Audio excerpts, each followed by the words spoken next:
Hey, what is up everyone? Today we got a pretty unique story. It's narrated by Frederick Surrey. Get cozy and watch till the end, guys. Somewhere out there, in the cold dark between galaxies, something is moving. You can't hear it. There's nothing to carry sound in that void. No atmosphere, no medium, no living thing to vibrate against. The intergalactic gulf isn't merely empty.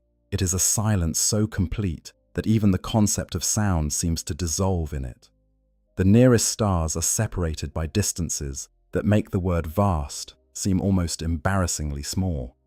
Light itself takes millions of years to cross that expanse. You can point a telescope at the Andromeda Galaxy and see light that left it 2.5 million years ago, light that began its journey before the first humans walked upright, before our species had a word for anything, before there was anyone in the universe to look up and wonder. That light is ancient beyond any scale that feels real in the body. And yet something moved through a darkness even deeper than that, patient beyond all reckoning, hungry beyond all understanding, crossing distances that make the Andromeda Galaxy seem like a neighboring house.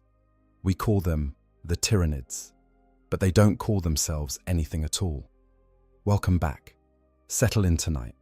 Find somewhere quiet, somewhere soft, and let the weight of the day dissolve a little. Because what we're going to explore together is one of those pieces of lore that rewards exactly that kind of patient, unhurried attention. Tonight, we're going to the edge of everything the Warhammer 40,000 universe has mapped, to the place where the documentation thins out and the theories crowd in to fill the space, where even the most ancient powers in the galaxy have no answers, and where the questions themselves are part of what makes the setting so extraordinary. We're going to talk about one of the most atmospheric, most quietly unsettling questions in all of 40,000 lore. A question that has haunted this community for decades. A question the Imperium of man has been too afraid to truly ask, and that the alien intelligence at the heart of the hive fleets may not have language to answer. What are the Tyranids running from? And perhaps even more importantly, are they running at all? These two possibilities, simple as they sound, open out into something vast when you follow them properly. They lead to very different understandings of what the Tyranids are, what the galaxy is facing, and whether the desperate defensive wars the Imperium calls the Tyrannic Wars are truly the main event, or merely the prelude to something larger and less comprehensible. Pour yourself something warm. Find a comfortable place. Turn the lights down a little if you prefer that kind of thing, because this is the sort of lore that feels best when the world has quieted around you. This is the kind of story that deserves to be absorbed, the way you'd read a letter written by someone who knew they weren't going to survive to send it. Carefully, in pieces, letting each one settle before moving to the next. Because there's something in this question, something in the architecture of the mystery itself, that sits right at the emotional and philosophical core of what makes Warhammer 40,000 feel genuinely, deeply unsettling in ways that most science fiction never quite manages to achieve. It's not only the monsters that make the setting frightening, though the monsters are extraordinary. It's what the monsters imply about the universe they came from. It's the scale of what the arrival of the Tyranids means. Not just in terms of the immediate threat to the galaxy, but in terms of what it suggests about the darkness they crossed to get here. There's something out there, in the cold between galaxies. There has always been something out there. And we are only now, in the dying centuries of the 41st millennium, beginning to understand that the thing which has arrived to consume us may itself have been consumed by something worse. Or maybe it hasn't. Maybe there's nothing behind the Tyranids at all. Both possibilities are terrible, but they're terrible in very different ways. Let's begin. Part 1. The question that haunts the galaxy. There is a line in older Tyranid lore, buried in codex material that spans multiple editions of the game, that is worth examining very closely before we do anything else. It notes, almost in passing, that some scholars in the setting have speculated the Tyranids may be in flight from an even greater threat, some cosmic catastrophe or fearsome alien presence that drove them to risk the cold nothingness between galaxies, rather than face extinction at its hands. Read that again, not quickly. Read it the way someone reads a piece of language they know they might need to quote later, turning it over, examining what's actually being said beneath the surface of the words. What is being described, if true? Ed is something that made the Tyranids run. Something made the Great Devourer afraid. If you have any familiarity with the Tyranids as a faction, you understand immediately why that should be impossible. These organisms exist without mercy, without philosophy, without any detectable emotional life beyond the relentless, cold biological drive to consume and propagate and adapt and consume again. There is no negotiation available. There is no agenda that can be satisfied through reasonable compromise. They don't hate the civilizations they consume. They don't harbor ancient grudges. They carry no theological conviction that the galaxy must end. They simply process the material universe as a resource, the way a human body processes food, efficiently and without sentiment. They have brought Space Marine chapters to the brink of extinction, As reduced the proud and ancient craft world Iandan to a ghost ship crewed more by the walking dead than the living, forced traditional enemies into desperate temporary alliances just to survive a few more months. They are the single most destructive invasive force the Milky Way has ever encountered. Every defense that has been raised against them has cost more than the defenders expected. Every victory against the hive fleets has come with a debt that takes decades or centuries to repay. And yet somewhere, in the darkness between galaxies, or in another galaxy entirely, something scared them enough to drive them across the void. Or maybe it didn't. Maybe they just came here because they were hungry, and the Milky Way happened to be the next available meal after a very long journey. That's the official position, more or less. Yes, and it's actually more frightening in some ways than the alternative. We'll examine both in their full depth. But before we can evaluate either possibility with any honesty, we need to understand the Tyranids themselves, not just as an army list or a collection of monster profiles, but as a concept, as a piece of science fiction design, as the thing they actually are in the internal logic of the universe.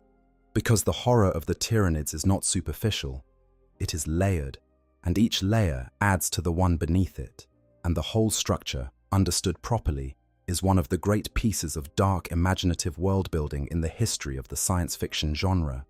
The key fact, the one that all other facts about the Tyranids depend on, is this: they are not from here.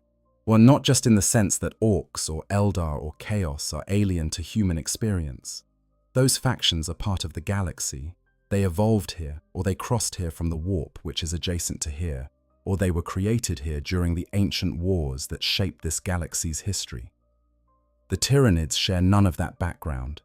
They came from outside the Milky Way entirely.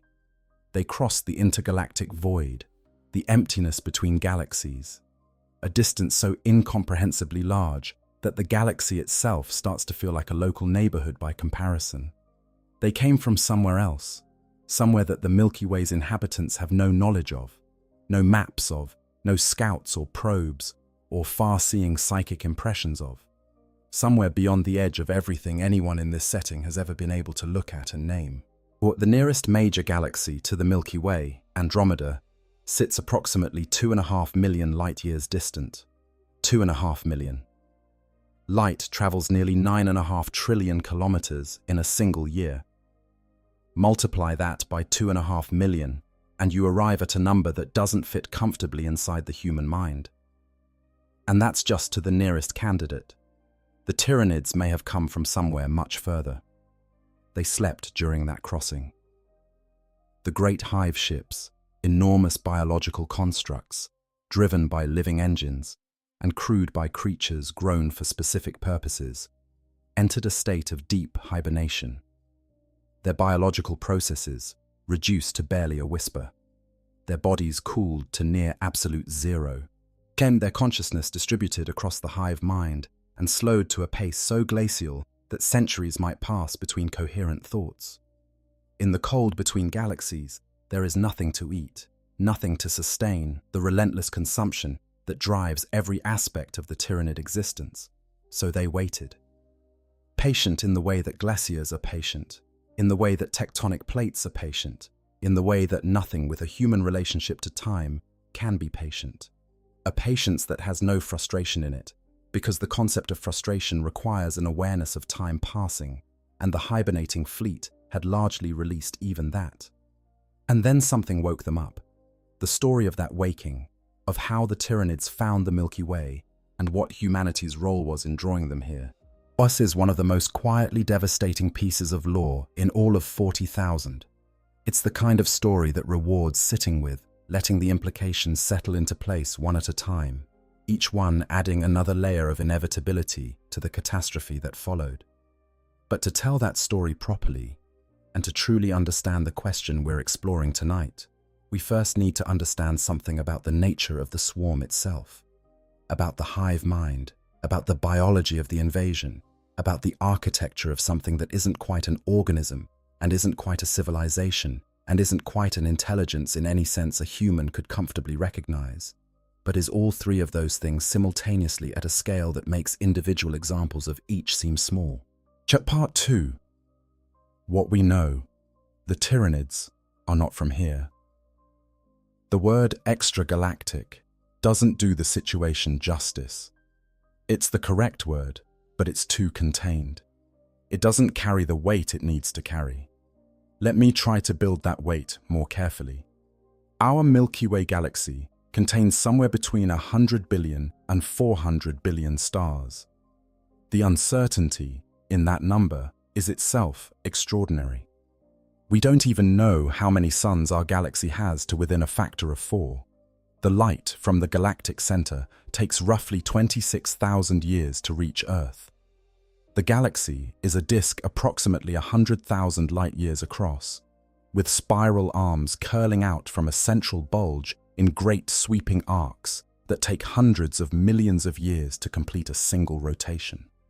From above, it would look like a majestic pinwheel of light, impossibly beautiful on that scale. And yet, in the context of what the Tyranids crossed to get here, the entire galaxy is a neighborhood, a local postal address, one spot among many in a larger cosmic neighborhood called the local group, which contains dozens of galaxies, most of them smaller than ours, clustered together by gravity in a region of space that spans several million light-years. The Tyranids came from outside this entirely, from beyond the local group, potentially from another galactic cluster altogether. They traversed not just the spaces between stars, which are already enormous, not just the spaces between solar systems, which are larger still, but the spaces between entire galaxies, which are so much larger than either of those that the same units of measurement become strained beyond usefulness. One of the most striking pieces of lore associated with the Tyranids comes from the 5th edition Codex. This document, which was published around 2010, contains the implication that the Tyranid hive fleets have already consumed the biomass of 12 galaxies before turning their attention to the Milky Way. 12 galaxies. The number is worth sitting with. Not 12 worlds, not 12 solar systems, not 12 sectors of space. 12 entire galaxies, each one potentially containing hundreds of billions of suns, each of those suns potentially orbiting worlds, each of those worlds potentially teeming with life that evolved over billions of years, developed intelligence, built civilizations, reached for the stars, and all of it consumed, all of it stripped down to bare rock and empty void, the organic matter extracted and processed and converted into the fuel that kept the swarm moving. Whether we take that specific number as strictly canonical, whether it was a piece of intentional lore design or a line written for dramatic effect that wasn't meant to be interpreted literally, the implication is still staggering. The Tyranids are not new. They are not a recently emerged threat that the galaxy can potentially outlast by enduring the current invasion. They are ancient, experienced, and refined over billions of years of exactly this kind of activity. The civilizations they've consumed before arriving here, however many there were, however sophisticated they were, however much they fought back and innovated and sacrificed to survive. Those civilizations are gone. Their worlds are rocks. Their stories exist nowhere except as genetic fragments woven into the biological memory of the swarm that destroyed them. Think about what that means for the intelligence stored in the hive mind. Every civilization consumed, every species absorbed, every war those species ever fought, every strategy they developed under pressure, every defensive innovation they created in the desperate last years before the swarm overwhelmed them.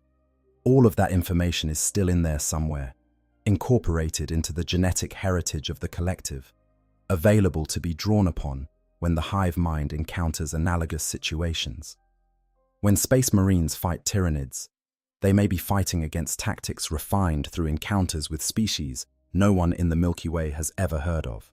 The species that fought their own desperate last stands millions or hundreds of millions of years ago, on worlds now stripped to nothing. Their courage, their innovation, their sacrifice, all of it was absorbed and analyzed and stored by the thing that consumed them. And when situations arise that superficially resemble those ancient battles, the hive mind reaches into that vast library of absorbed experience and finds something useful. This is one of the reasons the Tyranids get harder to fight over time, rather than easier, at least at the strategic level. Each engagement, whether it ends in victory or defeat, feeds the hive mind's understanding of the defenders. Each new tactic they encounter, each new weapon they face, each new species characteristic they discover gets incorporated. Future iterations of the swarm are shaped by those encounters in ways that aren't just behavioral, but genetic. New bioforms literally evolve to address specific weaknesses revealed in previous campaigns. The Tyranids are patient in a way no human institution can match. They're patient across timescales that make geological eras feel brief, and they're learning the entire time. Consider what that learning means in practical terms for any civilization that encounters the swarm. The first time a species encounters Tyranids, it is facing something it has never seen before and has no framework for understanding. Every defensive adaptation, every new weapon, every new tactic is improvised under fire with insufficient information and no doctrine to draw from. The cost of that first contact is always enormous. Because the people fighting are essentially performing research while dying. They find out what works by watching what doesn't work, and the things that don't work cost them in ways they can't get back. But by the second time a species encounters the swarm, the situation has changed in exactly the wrong direction. The swarm has absorbed what the species did in the first encounter. It has, through the genetic memory of the hive mind and the biological adaptations it produces in response to novel threats, developed counters to the defenses that worked before. What you used to stop the last fleet becomes exactly what the next fleet is designed to get through. The adaptation is not slow. It is not based on military analysis and doctrine development that takes years. It happens in the biological substrate of the swarm itself, hid between engagements, in the recycling pools, where Norn Queens process absorbed genetic material and engineer new bioforms from it. This means the Tyranids benefit uniquely from losing battles in ways that no other faction does.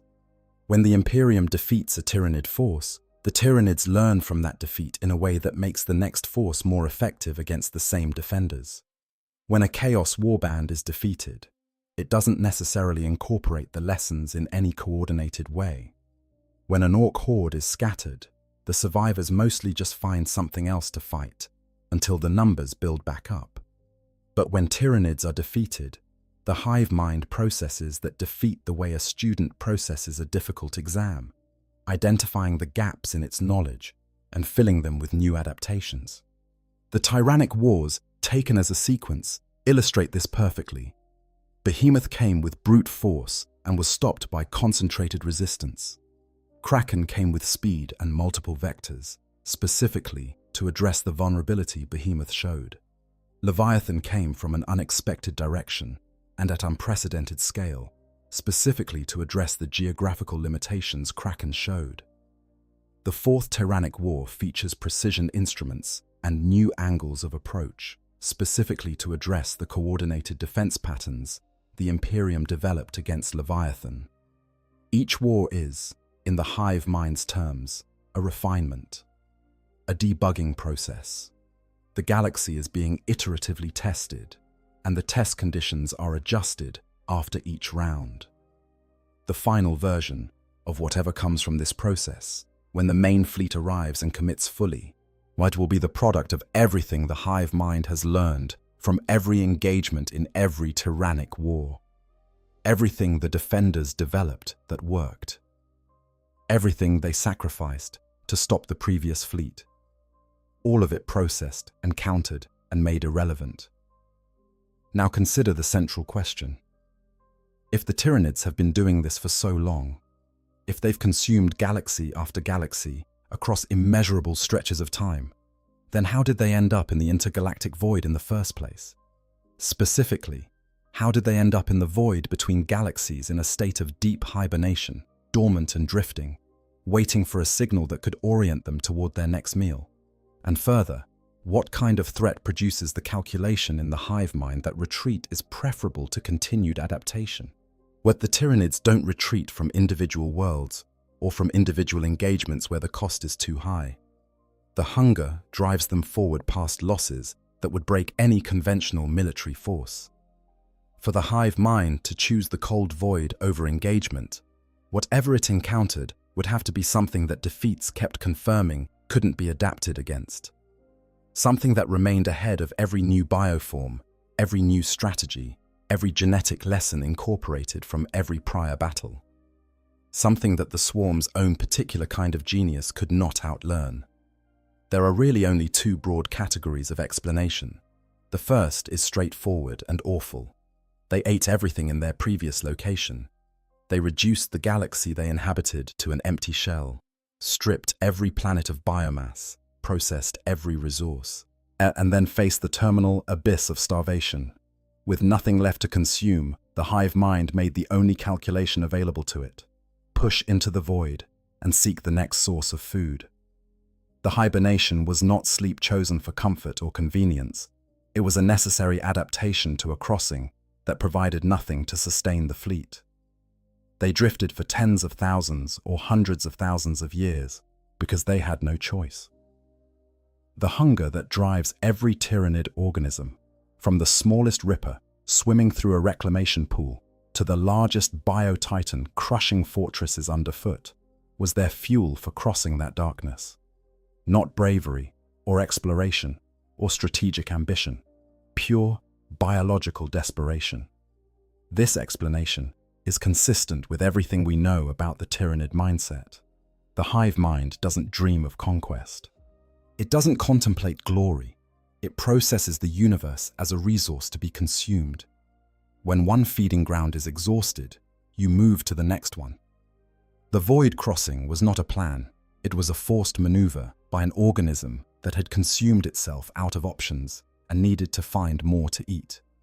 The second possibility is the one this video is named for, the one that has haunted the Warhammer 40,000 community since the Tyranids were first properly developed as a faction in the early 1990s.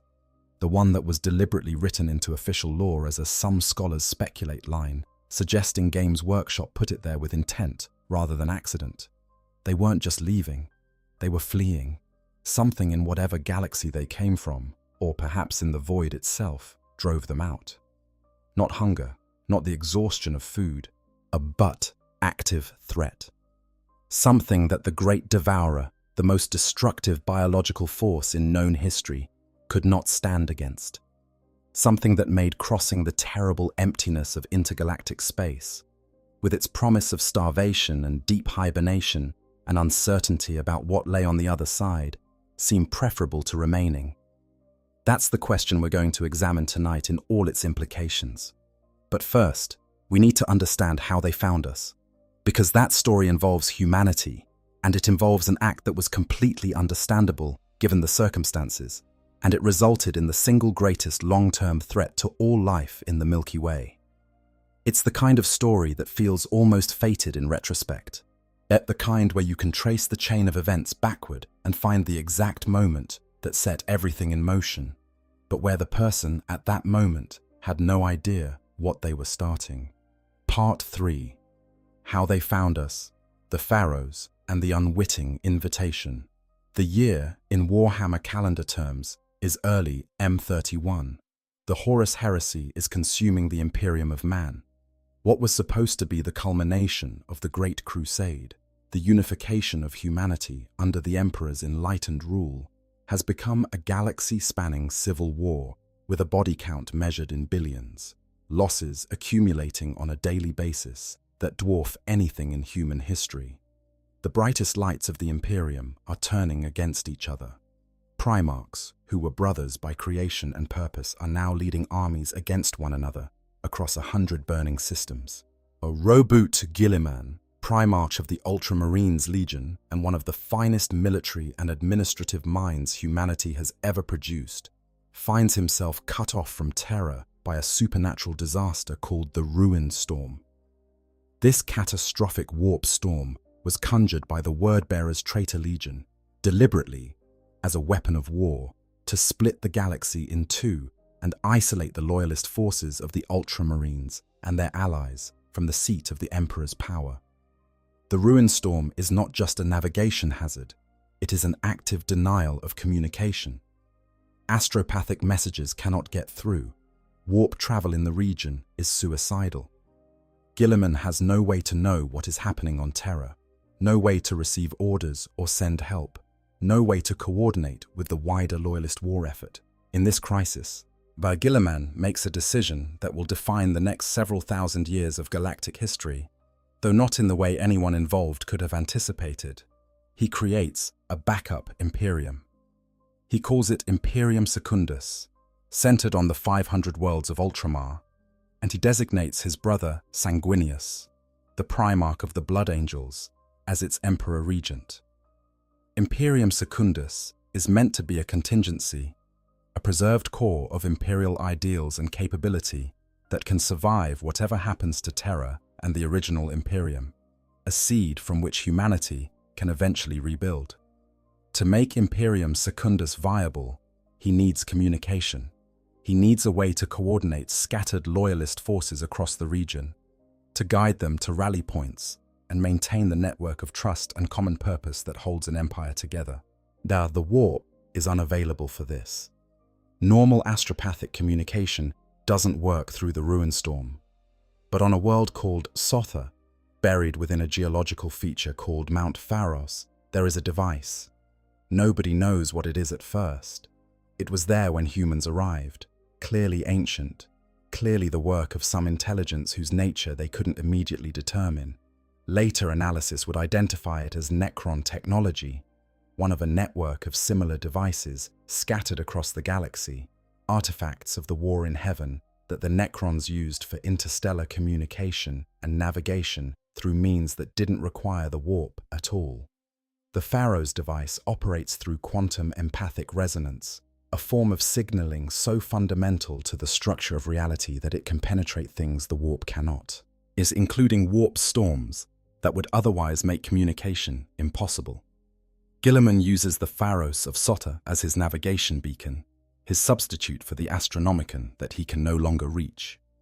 He lights it, in a manner of speaking, and the Pharos burns in the void as a psychic lighthouse, guiding scattered loyalist forces through the Ruin Storm's interference to the safety of Ultramar and Macragge. For a time, this works.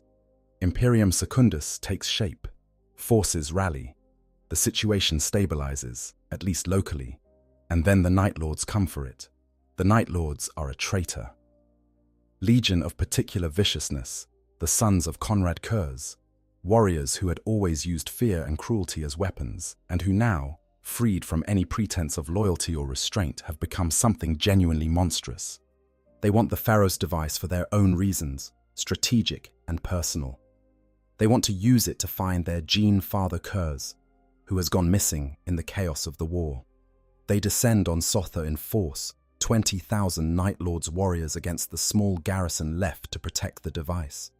What follows is the Battle of Sotha, and at its heart is a man named Barabbas Dantioch, a warsmith of the Iron Warriors Legion who chose loyalty over brotherhood, who remained with the Imperium when his legion fell to chaos, who had found purpose in maintaining the Pharos. As the Night Lords overwhelm his position, as the mathematical reality of the battle becomes clear, and there is no longer any option that doesn't involve catastrophe, Dantiok makes the only choice left to him. He overloads the device. But he pushes far more energy through the Pharos than it was designed to carry, using the resulting burst to scatter and destroy the attacking Night Lords, ending the immediate threat through an act that costs him his life and silences the Pharaohs. It works. The Night Lords are defeated, the Pharos is destroyed, or rather its primary functions are destroyed, which amounts to the same thing strategically. The Battle of Sotha is, by the metrics of the engagement, an imperial victory. But the overloaded Pharos does something else. Something that no one in that battle, not the Night Lords who triggered it, not the Ultramarines who arrived after the fact, not Barabbas Dantiok himself in the moment of his sacrifice, could possibly have anticipated. The overloaded Pharos broadcasts a burst of psychic and empathic energy into the void, all not just across the Milky Way, out beyond the edge of the galaxy, past the last stars, into the cold dark between galaxies where nothing lives and nothing listens, and there is no medium to carry anything at all. Except the Pharos doesn't rely on conventional physical mediums. It uses the quantum substrate of reality itself, the fundamental interconnectedness of all matter, a signaling mechanism that reaches things that no normal transmission could reach, and something impossibly far away, in the dark between the galaxies, hears it. The novel Pharos by Guy Haley, published as the 34th volume in the Horus Heresy series, describes this in its epilogue. In the intergalactic void, dormant hive ships, vast biological constructs that have been in deep hibernation for tens of thousands of years, begin to stir. But reflexive sensor organisms embedded in their hulls, organisms that exist for no other purpose than to detect signals of potential food sources, register the psychic pulse from the overloaded Pharos. The signal reaches them across a distance that takes light itself thousands of years to cross. Gradually, in the way that a hibernating creature wakes, slowly and with the weight of deep sleep in every movement, consciousness spreads through the fleet. Not quickly, not with the urgency of something startled from rest, but with the inexorable spreading warmth of a system coming back online, of ancient biological machinery activating for the first time in millennia. The hive mind, distributed across billions of dormant organisms, slowly reconstitutes its attention in this region of its being. Something has been detected, something at a distance, but within navigational reach, something that represents biomass, that represents the rich, concentrated organic complexity that the fleet has been drifting toward without finding for so long. The signal from the Pharos, a burst of psychic energy powerful enough to pierce the void and be felt by sensors evolved to detect exactly that kind of signal, is exactly what the fleet needed to change course. The hive fleet turns, it orients. With a patience that dwarfs anything that has lived in the galaxy it is now moving toward, it begins to approach. The Horus Heresy novel establishes that this event, the overloading of the Pharos during the Battle of Sotha, occurs in roughly M31. Hive Fleet Behemoth, the first major Tyranid fleet to make contact with the Imperium, arrives at the world of Tyran Primus in 745 EMS41. That's approximately 9,740 years, separating the signal and the arrival. The mathematics of that travel time are worth working through, because they illuminate the scale of the void crossing. If the Tyranid fleet was capable of traveling at approximately 10 times the speed of light, which is the kind of figure the naval propulsion organisms used by hive ships can plausibly achieve according to various law sources, then 9,700 years of travel time places the fleet approximately 100,000 light-years from the Milky Way, at the moment the Pharos signal reached them. 100,000 light-years, utterly isolated in the void between galaxies, unimaginably far from the nearest star. The closest galaxy to our own, Andromeda, is 2.5 million light-years away. 100,000 light-years is significantly less than that, which means the Tyranid fleet, when it detected the Pharos signal, was already in the relatively closer regions of intergalactic space, perhaps in the local group itself, moving in a direction that might have carried it past the Milky Way entirely without ever encountering it, if the pharaohs hadn't burned. They might never have come here. They might have drifted past in the dark, their sensors detecting nothing strong enough to justify changing course, their hibernation continuing for another 100,000 years or another million, aimed at some other galaxy on some other side of the local group that they would have found eventually. But the pharaohs burned, and that changed everything.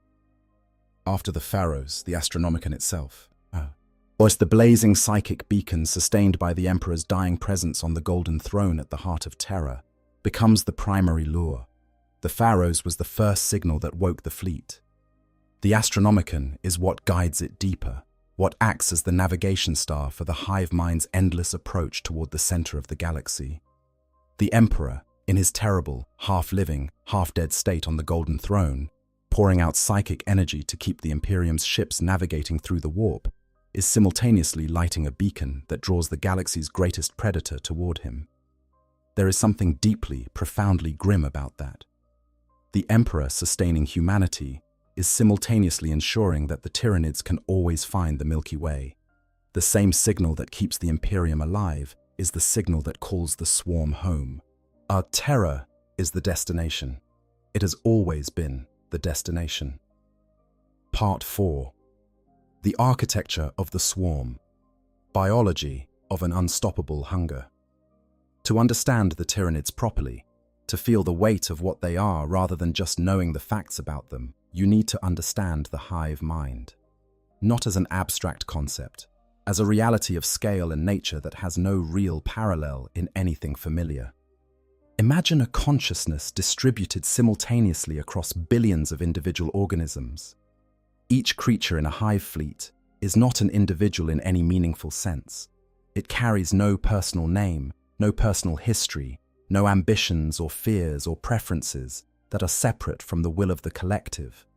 It is more like a cell in a body than a person in a society, or more like a neuron in a brain than a soldier in an army.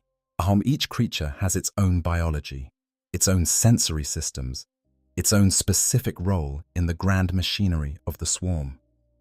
But its will, such as it is the will of the hive mind, transmitted through a network of biological relay creatures called synapse organisms. Hive tyrants are the most powerful of these relay nodes, enormous and terrifying by any standard of measurement, monstrous even among the monsters of the swarm. A hive tyrant stands 3 times the height of an armored space marine, with limbs capable of rending ceramite plating like paper, weapons both biological and biomechanical integrated into its body so seamlessly that the line between creature and weapon system is impossible to find. But beyond their physical capabilities, hive tyrants matter because they are living extensions of the hive mind's will. They're capable of processing and transmitting the collective consciousness across distances that would otherwise exceed the hive mind's direct reach. Within their psychic radius, the swarm thinks and acts as a single organism with perfect coordination. Without them, smaller creatures revert to base instinct, still dangerous, but no longer strategic. Tyranid warriors serve a similar function at a smaller scale, enough independence to direct small groups of lesser creatures, enough connection to the hive mind to keep those groups aligned with the larger strategic picture. Zoanthropes are psychic specialists, creatures so modified for psychic function that their bodies have nearly abandoned physical combat in favor of pure mental power, are floating above the battlefield with swollen craniums that act as focusing lenses for the hive mind's psychic energy. All of these synapse creatures form a web, a biological neural network that distributes the hive mind's consciousness across a combat zone and allows billions of creatures to act with unified purpose. The shadow in the warp is the hive mind's most insidious strategic weapon, and it is not deployed consciously in the way that a commander deploys troops. It is simply what the hive mind does to the warp by existing in large enough concentrations. The psychic presence of billions of Tyranid organisms, all of them connected to and channeling the hive mind, creates a zone of interference in the Imperium that extends for light years around the fleet. Within the shadow, astropathic communication becomes impossible. There, the psychic beacon of the Astronomicon fades and becomes unreachable. Navigators lose their ability to guide ships through the warp with confidence, and psychers who attempt to use their abilities within the shadow risk something far worse than failure. Trying to push through the psychic static of the hive mind's collective presence can cause hemorrhaging, madness, and death. For worlds in the path of a hive fleet, the shadow in the warp arrives before the fleet does. Days, sometimes weeks before the first Tyranid ship enters orbit, the planet falls silent. Astropaths lose their connections. Emergency messages fail to get out. The garrison and the civilian population and the planetary government are suddenly, completely alone, cut off from the wider Imperium in the most profound way. And they feel it before they understand it. A creeping, is sourceless anxiety that spreads through the population, a sense of approaching doom that has no rational explanation but refuses to be shaken. What the shadow in the warp actually delivers, in a very literal sense, is the hive mind's presence in nascent form, brushing against the consciousness of every psyker and every psychically sensitive individual in its range. Most people in the Imperium have no idea they have any psychic sensitivity at all. But in the shadow, that dormant sensitivity becomes a liability. The hunger of the hive mind presses against it like a cold hand, and the response is the primal terror of being perceived by something infinitely larger and older and completely indifferent to your survival. But the shadow is only the announcement of the swarm's arrival. The swarm itself has likely been present for years before the first ship appears. The vanguard organisms are the quiet nightmare that precedes the loud one. Genestealers are the most famous and the most insidious of these advanced elements. A single genestealer can survive for centuries in deep hibernation aboard a derelict space hulk or in the cargo hold of a vessel it's infiltrated. Patient, perfectly camouflaged, waiting for the moment when the ship enters a human port and offers opportunities. When active, a genestealer is a lethally fast, close-quarters predator, capable of tearing through a space marine's armor and carrying enough strength in 4 limbs to rival any creature of similar size in the galaxy. But killing isn't actually what genestealers are optimized for. What they're optimized for is something far more subtle and, or in the context of what follows, far more terrible.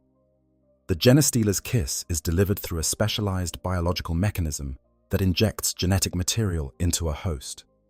This is not a killing blow. Okay, real talk for just a second before we keep going. Personally, I land on the hunger side of this. I think the Pharaoh's explanation is clean and brutal in exactly the right way for this setting, and I think there's something almost more unsettling about it than any pursuer theory. The idea that humanity accidentally rang a dinner bell 10,000 years ago and has been paying for it ever since, that just feels very Warhammer to me. The universe doesn't need a villain, sometimes consequences are enough. But here's the thing, the fleeing theory lives rent-free in my head every time I read a new lore update. Because every time I see the Tyranids escalate, every time they show up smarter and more coordinated, I can't stop myself wondering whether that urgency is hunger or whether it's something else. Whether the hive mind is racing against a clock we can't see. Both answers are awful. That's probably why this question has stuck around for 30 years. But anyways, let's go back to the video. The host survives. The host remains functional, remains themselves in every way they can perceive. Their daily life continues. They have no idea anything has changed. But when that host reproduces, their children will be different.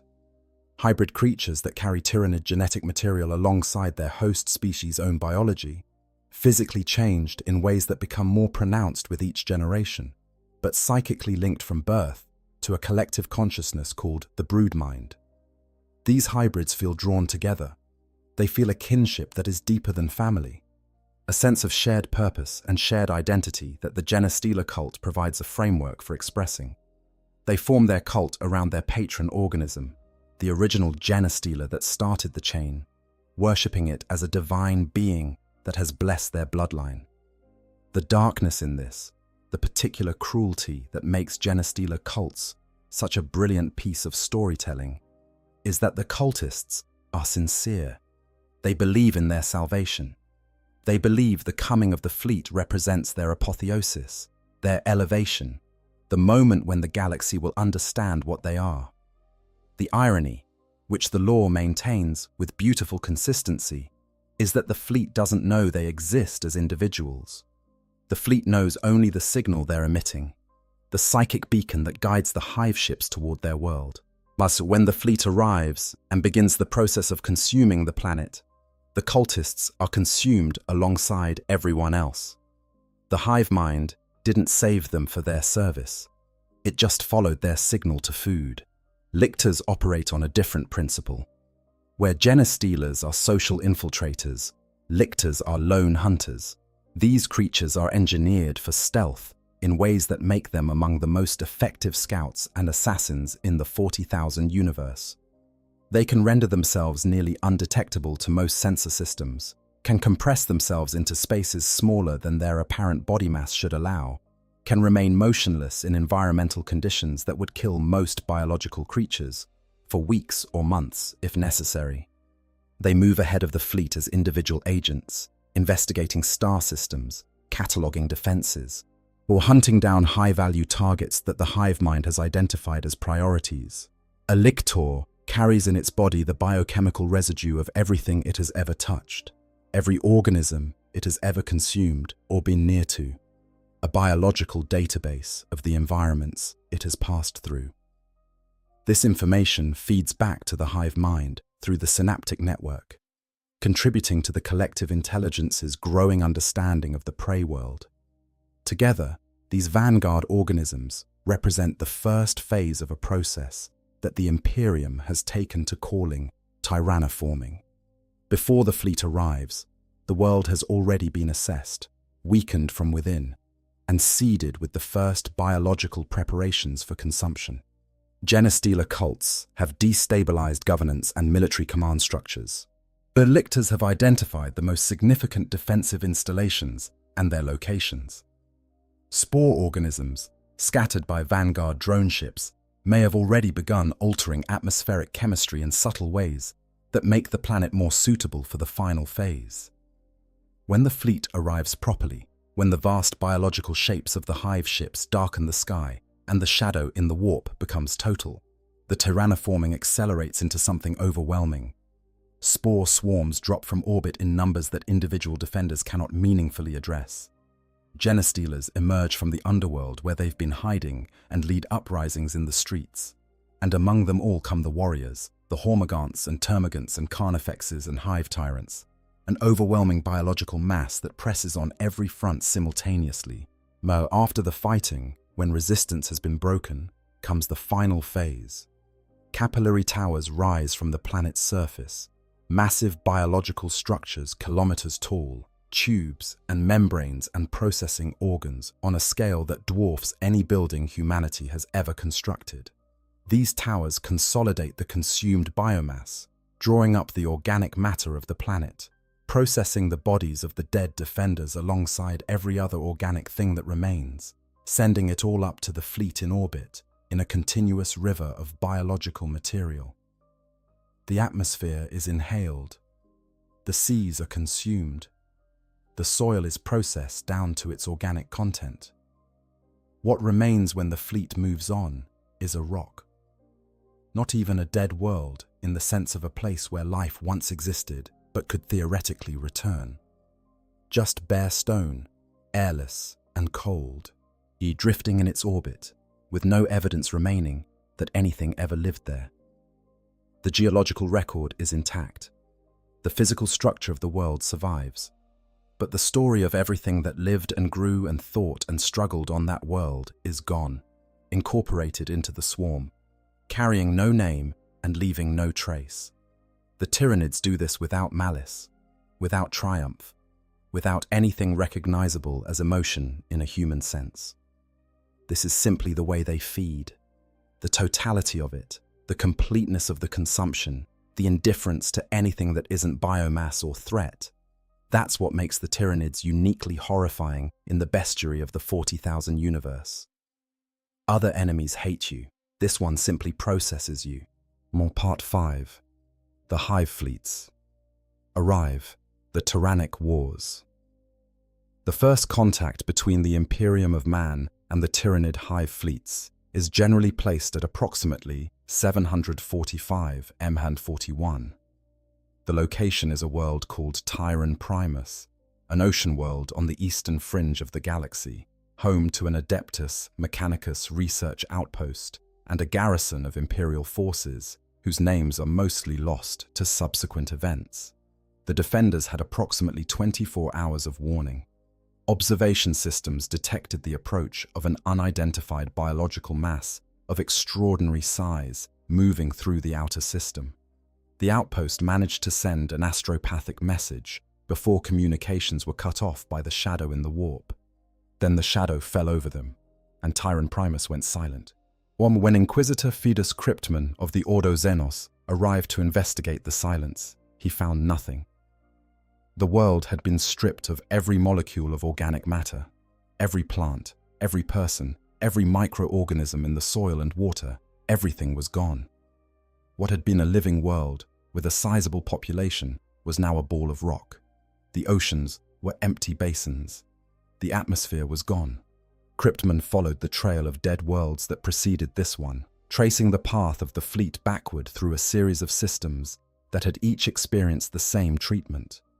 Each world that had gone silent, each place where a living civilization had been replaced by stone silence, added to the picture of what was coming.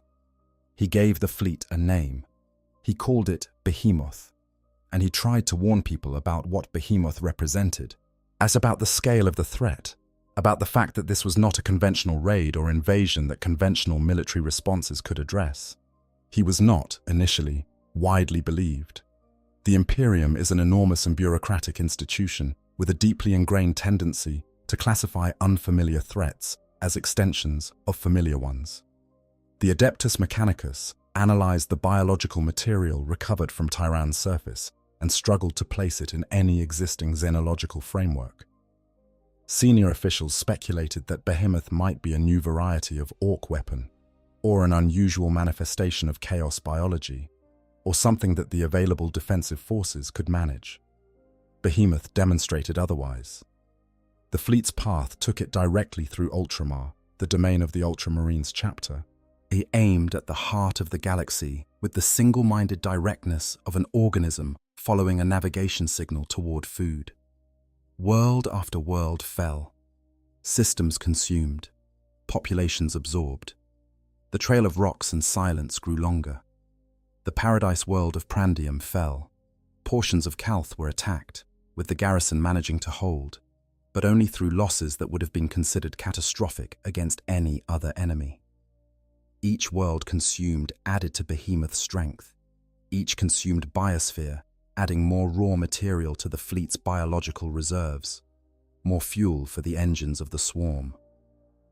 Marneus Calga, chapter master of the Ultramarines, made the decision to hold at Macragge.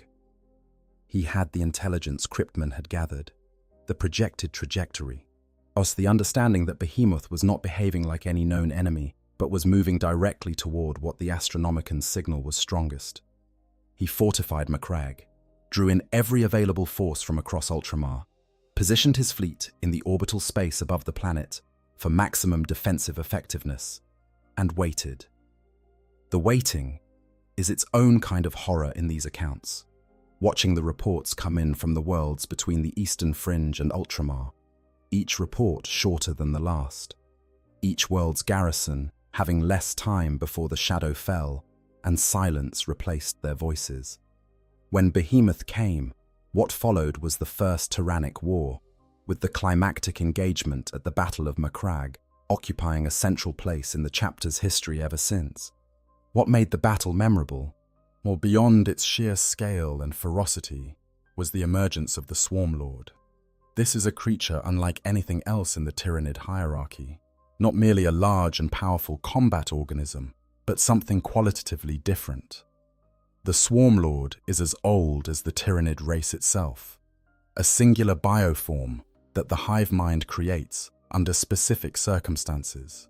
When conventional Tyranid tactics have failed, And what is needed is not more strength or more numbers, but something that the hive mind almost never employs directly: strategic creativity. The Swarm Lord does not exist continuously. It is not a creature that lives in some protected location within the fleet, carried from battle to battle. It is created when needed and dissolves back into the hive mind when the need passes. When it is destroyed in combat, it is recreated as carrying the memories of its previous incarnation, everything it learned in its prior existence, becoming part of the foundation for the next version.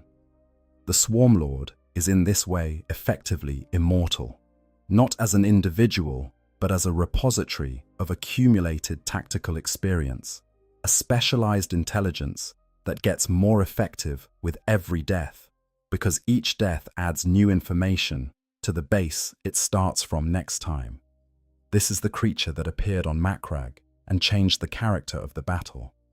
Before the Swarm Lord, the swarms crashing against Macragge's defenses were acting with the blunt directness that characterized the whole of Behemoth's approach. Waves of creatures spending themselves against killing grounds with mechanical repetition.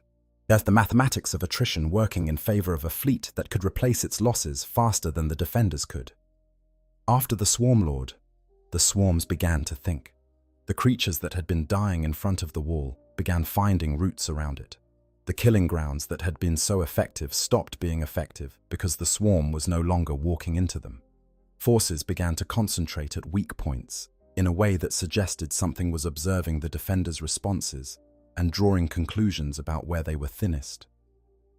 The Swarm Lord was learning Marneus Calgar, watching how the chapter master responded to each situation, cataloguing his tactical instincts, building a model of how he thought so that the swarm could act one step ahead of him. Calgar is one of the finest military minds the Imperium has produced. A person who has spent centuries developing and refining his understanding of warfare in its most extreme forms. And in the space of a single campaign, the Swarm Lord was dismantling that expertise in real time, finding the patterns in it and exploiting the gaps between them. Calgar was nearly killed in direct combat with the creature, surviving only through the sacrifice of his honor guard and the efforts of his surviving warriors. His bones were shattered. He required extensive bionics to restore full function. The entire first company of the Ultramarines, hundreds of elite veteran warriors in their sacred Terminator armor, died to the last man defending Macragge's polar fortresses. The chapter's most experienced fighters, the repository of its accumulated fighting traditions and battle lore, gone. Yet the chapter banner was removed from battle service until the chapter had rebuilt sufficiently to carry it worthily, which took a century. Behemoth was ultimately broken, not on the ground, but in orbit, where the Imperial Navy sacrificed the Emperor-class battleship Dominus Astra by driving it into the heart of the Tyranid fleet with its warp engines set to overload, creating a catastrophic vortex that tore the bulk of the fleet apart. The First Tyrannic War ended with Macragge saved, and the Imperium's defenders, believing they had bought themselves time, learned something valuable, and identified an enemy they could face. What they had actually done was show the hive mind what it was dealing with. Macragge was a defeat. The hive mind registered it as such. Once it incorporated what it had learned about ultramarine tactics and Imperial Navy capabilities and the specific weaknesses of concentrated defensive positions. And somewhere in the vast distributed consciousness of the swarm, that information was catalogued and stored for future use. The next fleet came approximately 2.5 centuries later. Hive Fleet Kraken was different from Behemoth in ways that showed the hive mind had absorbed the lessons of the First War. The blunt, concentrated approach of Behemoth had been defeated by concentrated defensive force at a single choke point. Kraken's response was to eliminate the single choke point. Instead of coming as one massive fleet, Kraken spread itself across multiple tendrils, simultaneously attacking across a wide front, thus making it impossible to position defensive forces effectively against all of them at once. While the Imperium concentrated on stopping one tendril, others were eating worlds. The devastation of Craftworld Iyanden is the moment from the Second Tyrannic War that the lore returns to most often, and with good reason. Iyanden was one of the most significant Aeldari craftworlds remaining in the galaxy, ancient and proud and populated by hundreds of thousands of Aeldari souls. The far-seers of Iyanden saw Kraken coming in the skein of fate, saw what was happening to the worlds in the fleet's path, understood what the fleet meant for them. But craftworlds are vast, slow structures, not designed for the kind of rapid evasion that the situation might have suggested. And the Aeldari of Iyanden were proud. They prepared for battle, showed every single member of the craftworld mobilized. Civilian and warrior, young and old, living and dead, the entire population of Iyanden committed to the defense. They fought with everything in their arsenal, with weapons of extraordinary sophistication, with the psychic power of thousands of warlocks and farseers, with the ancient pride of a people who had survived the fall and survived the rise of chaos, and survived 10,000 years of slow decline while still carrying themselves with the dignity of a civilization that had once ruled the galaxy. The casualties were staggering. Iyanden's population was reduced to a fraction of its former numbers. So many warriors died that the craftworld could no longer field living armies. The surviving Aeldari were forced to awaken their honored dead in wraith constructs. Yet ghostly animated warriors, given purpose one final time in service of people they barely recognized. To this day, Iyanden's armies are more dead than living, a permanent scar from the encounter with Kraken that never fully healed. The fleet was eventually halted at Ishar 4, largely through Marneus Kalga's continued presence as the galaxy's foremost anti-Tyranid strategist. But halted is not destroyed. Kraken's splinter fleets scattered across the eastern fringe, some retreating, some continuing to consume smaller targets, all of them carrying the hive mind's accumulated experience of the Second War back into whatever distributed consciousness serves as the Tyranids' long-term memory. Less than 5 years after Kraken's main force was broken, Hive Fleet Leviathan arrived. But Leviathan was unlike either of its predecessors in one very specific way. It did not come from the eastern fringe, it came from below, attacking vertically through the galactic plane in a direction that Imperial defensive planning had never seriously considered, because no threat had ever emerged from that direction before. It spread across 2 massive tendrils, hundreds of light years apart, shaped like the jaws of something enormous, closing from either side on a vast section of the galaxy. Everything caught between those jaws was cut off from communication and warp travel, isolated and vulnerable. One tendril was on a projected course toward Terra. The Third Tyrannic War was the worst the galaxy had yet survived. But the devastation of Baal saw Hive Fleet Leviathan descend on the Blood Angels' home world with forces large enough that even the combined might of the chapter and multiple successor chapters looked inadequate to the scale of what they were facing. Commander Dante, one of the oldest living space marines in existence and one of the finest military minds the Imperium has produced, led the defense with everything available to him. During the battle, he engaged the Swarm Lord directly, and in that moment, looking into the eyes of the creature, he perceived something that very few humans have ever experienced and survived. A glimpse of the hive mind itself, the vast alien consciousness behind the swarm. What he found there, according to the novel by Guy Haley that chronicles these events, was not hatred or cruelty or the calculated malevolence of a strategic enemy.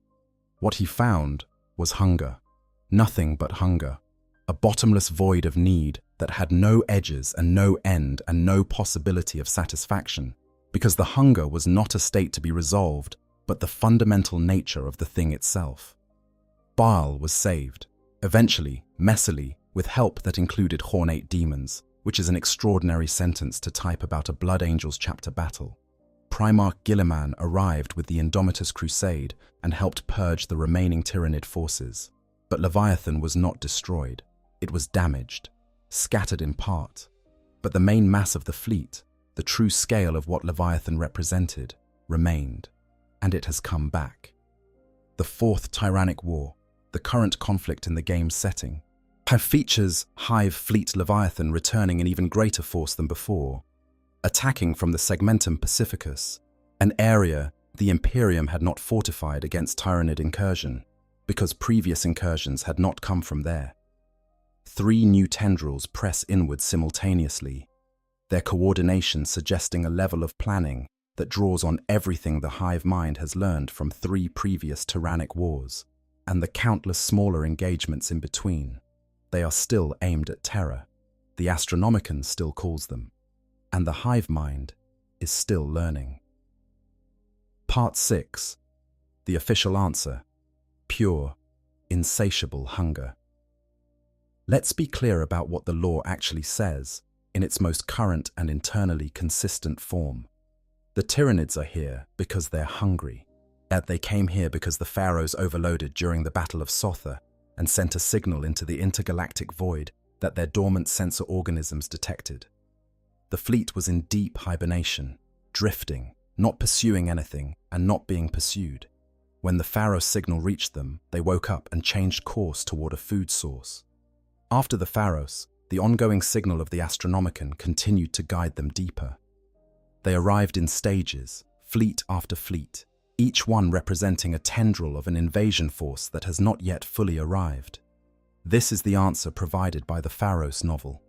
It's clean, it's coherent, it removes the need for any unknown external threat. The Tyranids were simply dormant in the void, waiting for a signal strong enough to justify changing course. And humanity accidentally provided one at the worst possible moment. This answer is more frightening than the alternative in one very specific way. It removes moral agency from the catastrophe entirely. The Tyranids aren't here because of evil. They're not here because of malice or because some enemy sent them. They're here because of an accident, a consequence of a battle in a war that most of the galaxy has forgotten, a decision made by one man under impossible circumstances, a decision that was completely correct in the context of the moment it was made, with no information available that could have suggested the consequences. The Horus heresy broke things that are still broken 10,000 years later. The Tyrannic Wars are among those broken things, are a chain of causation that starts with Barabbas d'Antioch overloading a Necron device to save his soldiers from Night Lords and ends, potentially, with the consumption of terror and all life in the Milky Way. There is no villain in this story at the causal level. There is only the universe's indifference to human suffering, and the way that processes set in motion without conscious intention can compound across time into catastrophe. That's cosmic horror in its purest form, and it's the reading that the current law supports most directly. But the official answer also leaves something unaddressed. It explains how the Tyranids found the Milky Way. It doesn't explain why they were in the intergalactic void to begin with. Those are different questions. The Pharaoh's answer says the fleet was drifting, dormant, wet in the void when the signal reached it. But it doesn't say how it got there. It doesn't say what the fleet was doing before its hibernation, what it left behind, what preceded the long sleep in the dark. The 5th edition Codex, published in 2010, contains the implication that the hive fleets have consumed the biomass of multiple galaxies before arriving in the Milky Way. If that's true, even approximately true, even directionally true, as a statement about the Tyranids having been active beyond the Milky Way for a very long time, then the question of what drove them from those previous locations remains open. And there's another detail worth noting. The same codex, and various wiki and community sources summarizing official law, still retain that line about some scholars speculating. The Tyranids may be in flight from something worse. Was in multiple editions of the game, across 30+ years of official and semi-official material, Games Workshop has kept that line. They could have removed it. They've had many opportunities. They haven't. The ambiguity is intentional. The mystery is maintained on purpose, which means that even if the official answer is hunger, the official law still leaves room for something darker in the story's background, something that doesn't need to be resolved or confirmed to be present as a possibility, a shadow cast by evidence that exists but cannot be fully interpreted. Let's also consider what the hunger answer means in terms of scale, because even stripped of any external pursuer, the picture it paints is extraordinary in its bleakness. If the Tyranids ate everything in their previous galaxy and left because there was nothing remaining to eat, then the galaxy they left behind is now a collection of emptied worlds and dead stars. The archaeological evidence of a civilization's ultimate victory over everything that opposed it, followed by the only defeat that matters, the exhaustion of the thing you lived to consume. The hive mind is capable of processing anything organic. It consumed not just the civilizations in whatever galaxy preceded this one, but presumably the ecology of every world, the microbial life in every ocean, the biological cruft of billions of years of natural evolution on billions of worlds. It ate everything, and then it had to leave. There is something almost elegiac about that image if you let yourself see it clearly. A galaxy full of dead rocks, each one the tomb of whatever used to live there, each one testament to a process of consumption so complete that no evidence of life survives. The rocks don't remember the civilizations. They can't. Memory requires a substrate, and every substrate was consumed. And the hive mind, which carries in its genetics and its psychic architecture the accumulated legacy of everything it has ever consumed, moves on. Not in triumph, not in satisfaction. The hunger is no closer to being satisfied after consuming a galaxy than it was before. The hive mind doesn't experience satisfaction in any meaningful sense. It experiences the temporary relief of needs met, followed by the re-emergence of needs unmet. Every galaxy consumed is a galaxy that will eventually stop providing. Every meal is temporary. The Tyranids are, in this reading, the most tragic figure in the setting, though tragic isn't quite the right word because tragedy requires the capacity for awareness of one's situation. And it's genuinely unclear whether the hive mind can be tragic in any meaningful sense. But there's something worth noticing in the shape of the Tyranid existence when you look at it from outside. An intelligence that has consumed more of the universe than anything else in recorded history, and that cannot stop consuming, and that will never find enough, and that will cross void after void in perpetual search for a satisfaction it can never reach. The hunger is not a problem to be solved. It is the Tyranid's nature. The eating will continue until there is nothing left to eat, and then it will continue as starvation until somehow, impossibly, there is something again. This is not a story that ends with the great devourer satisfied and at rest. The hive mind does not rest. The hunger does not end. Even if the Tyranids consumed every galaxy in the local group and pressed on into the wider universe, they would still be hungry. The scale of the universe is simply too large, and the hunger is simply too fundamental for any finite amount of consumption to resolve it. What the Tyranids are running toward then, if they're not running from anything, is a meal that will not save them. A temporary reprieve from a starvation that is also the only thing they are. The Milky Way is not their salvation. It is merely their next course. That understanding changes the texture of every battle in the Tyrannic Wars, every victory, every world saved, every desperate last stand that bought a few more years. All of it is resistance against a hunger that will not be satisfied by the defeat. The hive mind does not learn despair. It doesn't give up because a particular engagement went badly. It adapts and returns, patient as the void between stars, because the alternative to returning is starvation, and starvation is simply a worse death than losing a battle. Part 7. The theory that won't die. Something is chasing them.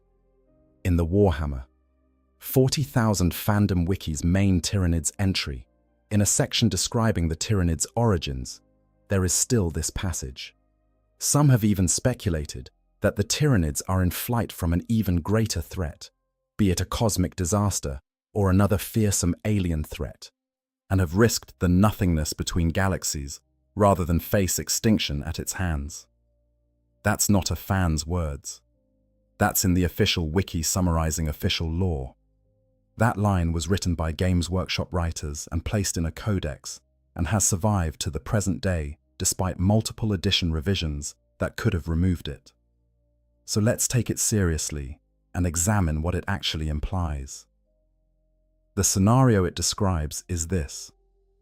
Something in whatever galaxy the Tyranids previously occupied, or possibly in another location they encountered before arriving in the Milky Way, was powerful enough to threaten the Great Devourer with extinction.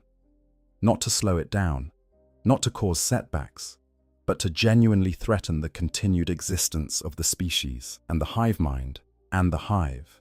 For the vast distributed intelligence that processes billions of organisms' worth of sensory data simultaneously and has consumed the genetic heritage of more civilizations than anyone in the Milky Way can count, made the calculation that the void was preferable to remaining. The Tyranids crossed into the intergalactic void not as conquerors looking for the next meal, but as survivors looking for distance. Now let's think about what this would require. The Tyranids are not easy to threaten with extinction. They reproduce at rates that make other prolific species look conservative. They adapt genetically in real time, producing new bioforms to address new threats faster than most species can field new weapons. They are distributed across enormous amounts of space, with no single point of failure that could be exploited to collapse the whole. While the hive mind itself isn't located anywhere specific, it exists as a psychic gestalt across the entire fleet, and fleets are separated by distances that make any single catastrophic attack geographically impossible. Whatever threatened them would have to be a threat that operated at the scale of the entire fleet, across enormous volumes of space, sustained over enough time to make the Tyranids genuinely consider their odds and decide they were unfavorable. Not a clever defense by a single civilization. Not a new weapon system developed by one species on one planet. Something systemic. Something that operated at or above the level of the Tyranids themselves. The community has put forward several candidates over the years, and some of them are more plausible in the internal logic of the universe than others. As the most discussed is the Outsider, and it deserves careful examination. The Outsider is one of the Cetan, the Necron star gods, entities of living metal and pure energy that fed on the power of stars in the era before organic life arose in the galaxy. During the war in heaven, the ancient conflict between the Necrons and the Old Ones, the Cetan, turned on each other. They fought and consumed one another in battles of incomprehensible scale, shattering their fellow star gods and absorbing their essence. The Outsider was one of the participants in this cannibalism. What happened to the Outsider as a result was madness. Not the dramatic madness of a villain raging against the world, but the deep, structural madness of a being whose internal coherence had been fundamentally compromised. The consciousnesses of the Cetan it had consumed were still inside it, fighting, conflicting, creating a perpetual war within the Outsider's own mind that made coherent thought or consistent purpose almost impossible. The Outsider could not bear the presence of other conscious beings because other minds resonated with the cacophony of minds already consuming it from within. And so it retreated from the galaxy. It went somewhere, into some portion of the void, or some state of existence that allowed it distance from the minds it could no longer tolerate. Where is the Outsider now? Nobody knows. It went somewhere outside the known galaxy, outside the influence of the forces and factions that keep track of such things, into a space where even the Necrons, who created and then shattered the Cetan, have no clear awareness of its location. And now imagine that entity, ancient and powerful, and operating on a scale that makes biological concepts like territory and purpose nearly meaningless, somewhere in the intergalactic space. Imagine it existing in a state of perpetual interior war that occasionally expresses itself as waves of destructive energy emanating outward in all directions. Imagine it consuming stars the way it once consumed its fellow Cetan, drawing energy from the fundamental physical substrate of the universe in ways that slowly starve everything that depends on stellar energy to survive. A hive fleet cannot eat a Cetan. The Cetan is not biomass. It has no cells, no proteins, no genetic material, that the Tyranid recycling system can process. Against a conventional biological enemy, the Tyranids have an answer. Against an entity made of living metal and stellar energy that consumes the very stars the naval organisms need to propel the fleet, the Tyranids don't have an answer. They might not be able to develop one quickly enough to matter. Could the outsider have driven the Tyranids from a galaxy? If the outsider was present in whatever galaxy the Tyranids previously inhabited, if its behavior was making that galaxy increasingly hostile to biological life by consuming or destabilizing its stellar population, then, yes, the hive mind would eventually face a situation where the available biomass was diminishing faster than it could be consumed, where the stars needed for navigation were being extinguished, where the physical substrate of the galaxy was being changed in ways that made continued habitation unworkable. The Tyranids' response to an unbeatable threat is not to fight it, it's to find something beatable. The void is survivable in hibernation. The Milky Way is full of food. The calculation, faced with a Cetan that cannot be consumed or adapted against, might very well be to leave. Another candidate comes from the chaos angle. The warp is not a local phenomenon. It exists parallel to all of real space, including the spaces between galaxies. Every culture of psychic beings, everywhere in the universe, contributes to the chaos entities that form in the warp, from the accumulated psychic resonance of emotion and thought. The four great chaos gods of the Milky Way, Khorne and Tsench and Nurgle and Slanesh, are specific to this galaxy's history. But other galaxies would have their own psychic cultures, their own emotional histories, their own contributions to the warp. What if the galaxy the Tyranids came from produced chaos entities of a different and perhaps more potent kind? Entities that fed on the psychic resonance of civilizations being consumed, that grew stronger with every species the Tyranids ate, until they reached a scale that not even the hive mind's defensive relationship with the warp could protect against. The shadow in the warp is the Tyranids' primary psychic defense, but it's a defense built for shielding biological organisms from warp influence. Against a sufficiently powerful chaos entity operating at the scale of an entire galaxy's psychic history, the shadow might not be enough. The third candidate that deserves serious consideration is something much more speculative, but deeply in keeping with certain threads in 40,000 lore.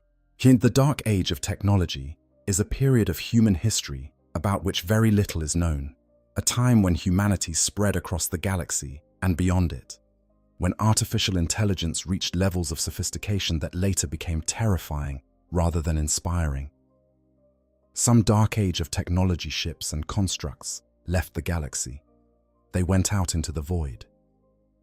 What they found there, what they became over tens of thousands of years of operation in environments completely alien to their original programming, what they evolved into in the isolation of intergalactic space.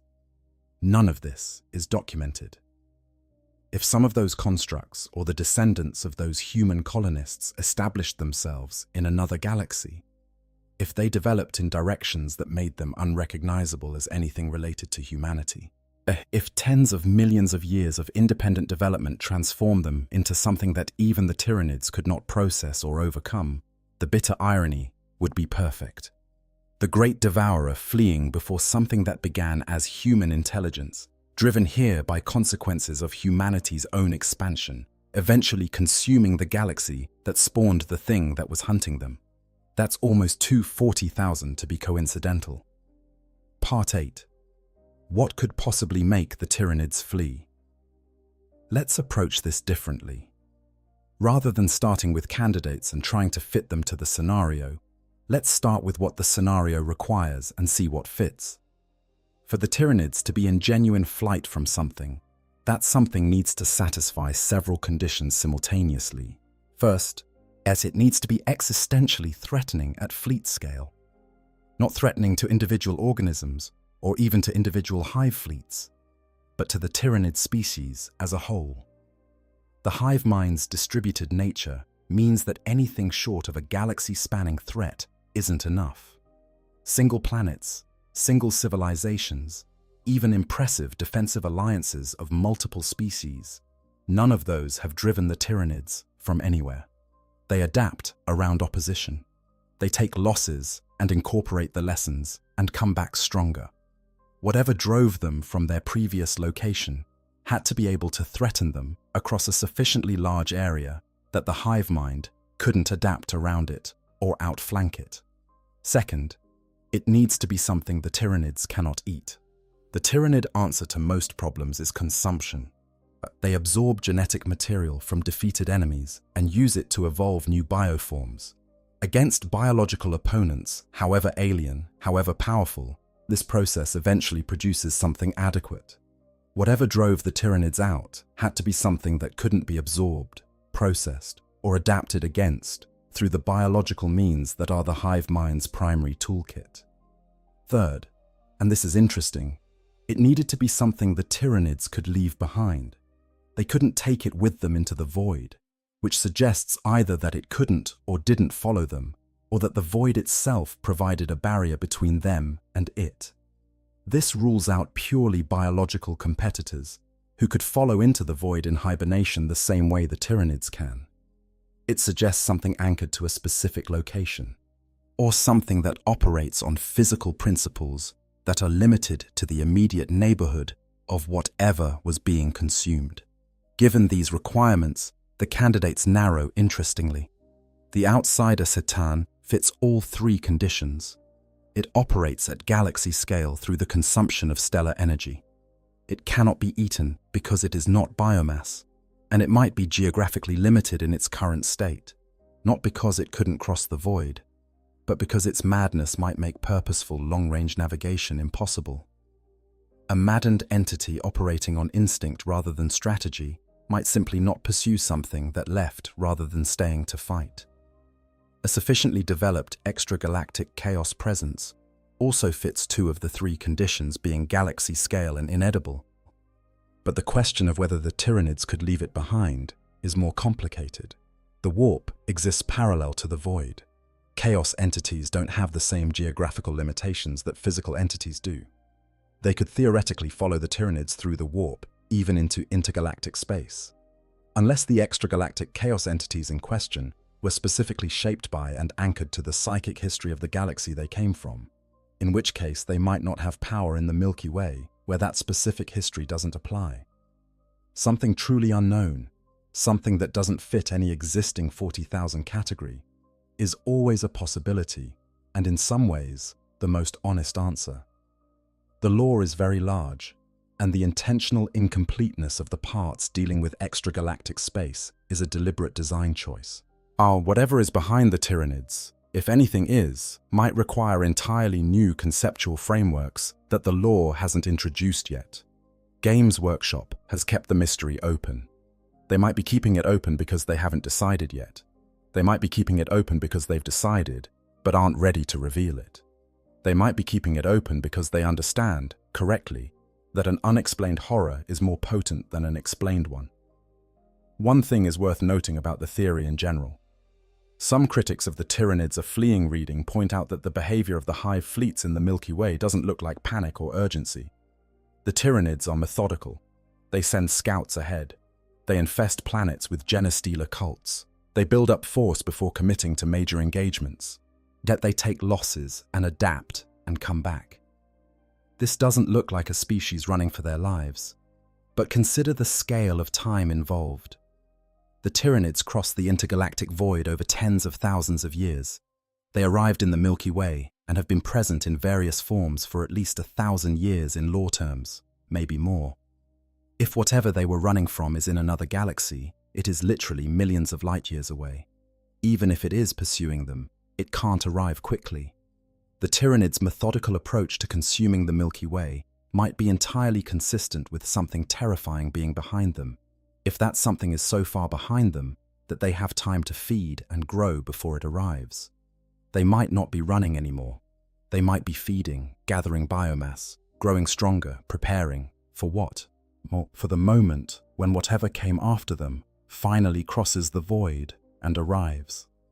The consumption of the Milky Way might be the Tyranids building a fortress, a biological fortress of unimaginable scale, consuming everything to build an army large enough to face whatever's coming. There's another dimension to the theory that doesn't get discussed enough, which is the question of what running actually looks like when applied to the hive mind's frame of reference. For a human being, running from something is an emotional and conscious act. You feel fear. You recognize threat. You make a decision, possibly a conscious one, to move away from danger rather than confront it. The decision is legible to you from the inside. You know you're fleeing. For the hive mind, the concept of fear as a motivating emotion doesn't exist in the same form. Yet the hive mind processes inputs, evaluates threats, and makes calculations. If a calculation determines that a threat cannot be overcome within an acceptable biomass expenditure, the response is not fear, it's tactical withdrawal. If a calculation determines that remaining in a location will result in the destruction of the fleet faster than the fleet can reproduce, the response is not desperation, it's relocation. The hive mind fleeing from something would look, from the outside, identical to the hive mind choosing to redirect its feeding toward a more accessible food source. The behavior would be the same. The fleet moves. It crosses the void. It finds new prey.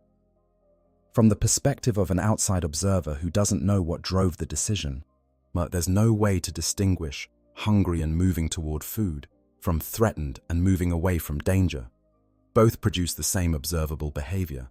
A hive fleet traveling through the intergalactic void toward the nearest detectable concentration of biomass.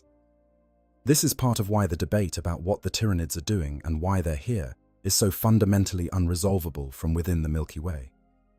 Nobody in this galaxy has any way to interview the hive mind about its motivations. Nobody can access the records of whatever happened in the galaxy the Tyranids previously occupied. There are no survivors of that galaxy's civilizations to ask, no documents, no artifacts, no psychic echoes in the warp that can be reliably interpreted as coming from the correct source. All there is the Tyranids themselves, arriving and consuming, and the single partial piece of evidence that some official law chose to preserve, the speculation that they may be running. What we can do, and what thoughtful law discussion has always done, is look at the evidence available and ask which interpretation it supports more strongly. And here's something interesting. The specific manner of the Tyranids' arrival in the Milky Way, coming in successive waves rather than all at once, each wave larger and more sophisticated than the last, is actually more consistent with a species gathering its strength progressively than with one simply following a food source. If you're hungry and you've found food, you commit everything available. You don't send a smaller contingent first, assess, and then send a larger one. Unless you're not sure what you're flying into. And unless part of the hive mind's decision-making process involves making sure the destination isn't also a threat. Unless the methodical escalation of force isn't just tactical efficiency, but caution. A caution born of experience with something that couldn't be beaten by throwing everything at it all at once. That reading is speculative, but it's coherent, and it has the quality of all the best speculation about this setting, which is that it makes the existing evidence feel newly significant, like looking at a familiar picture from a different angle and suddenly seeing something that was always there. The theory also connects interestingly to something about the timing of the hive fleet's arrival.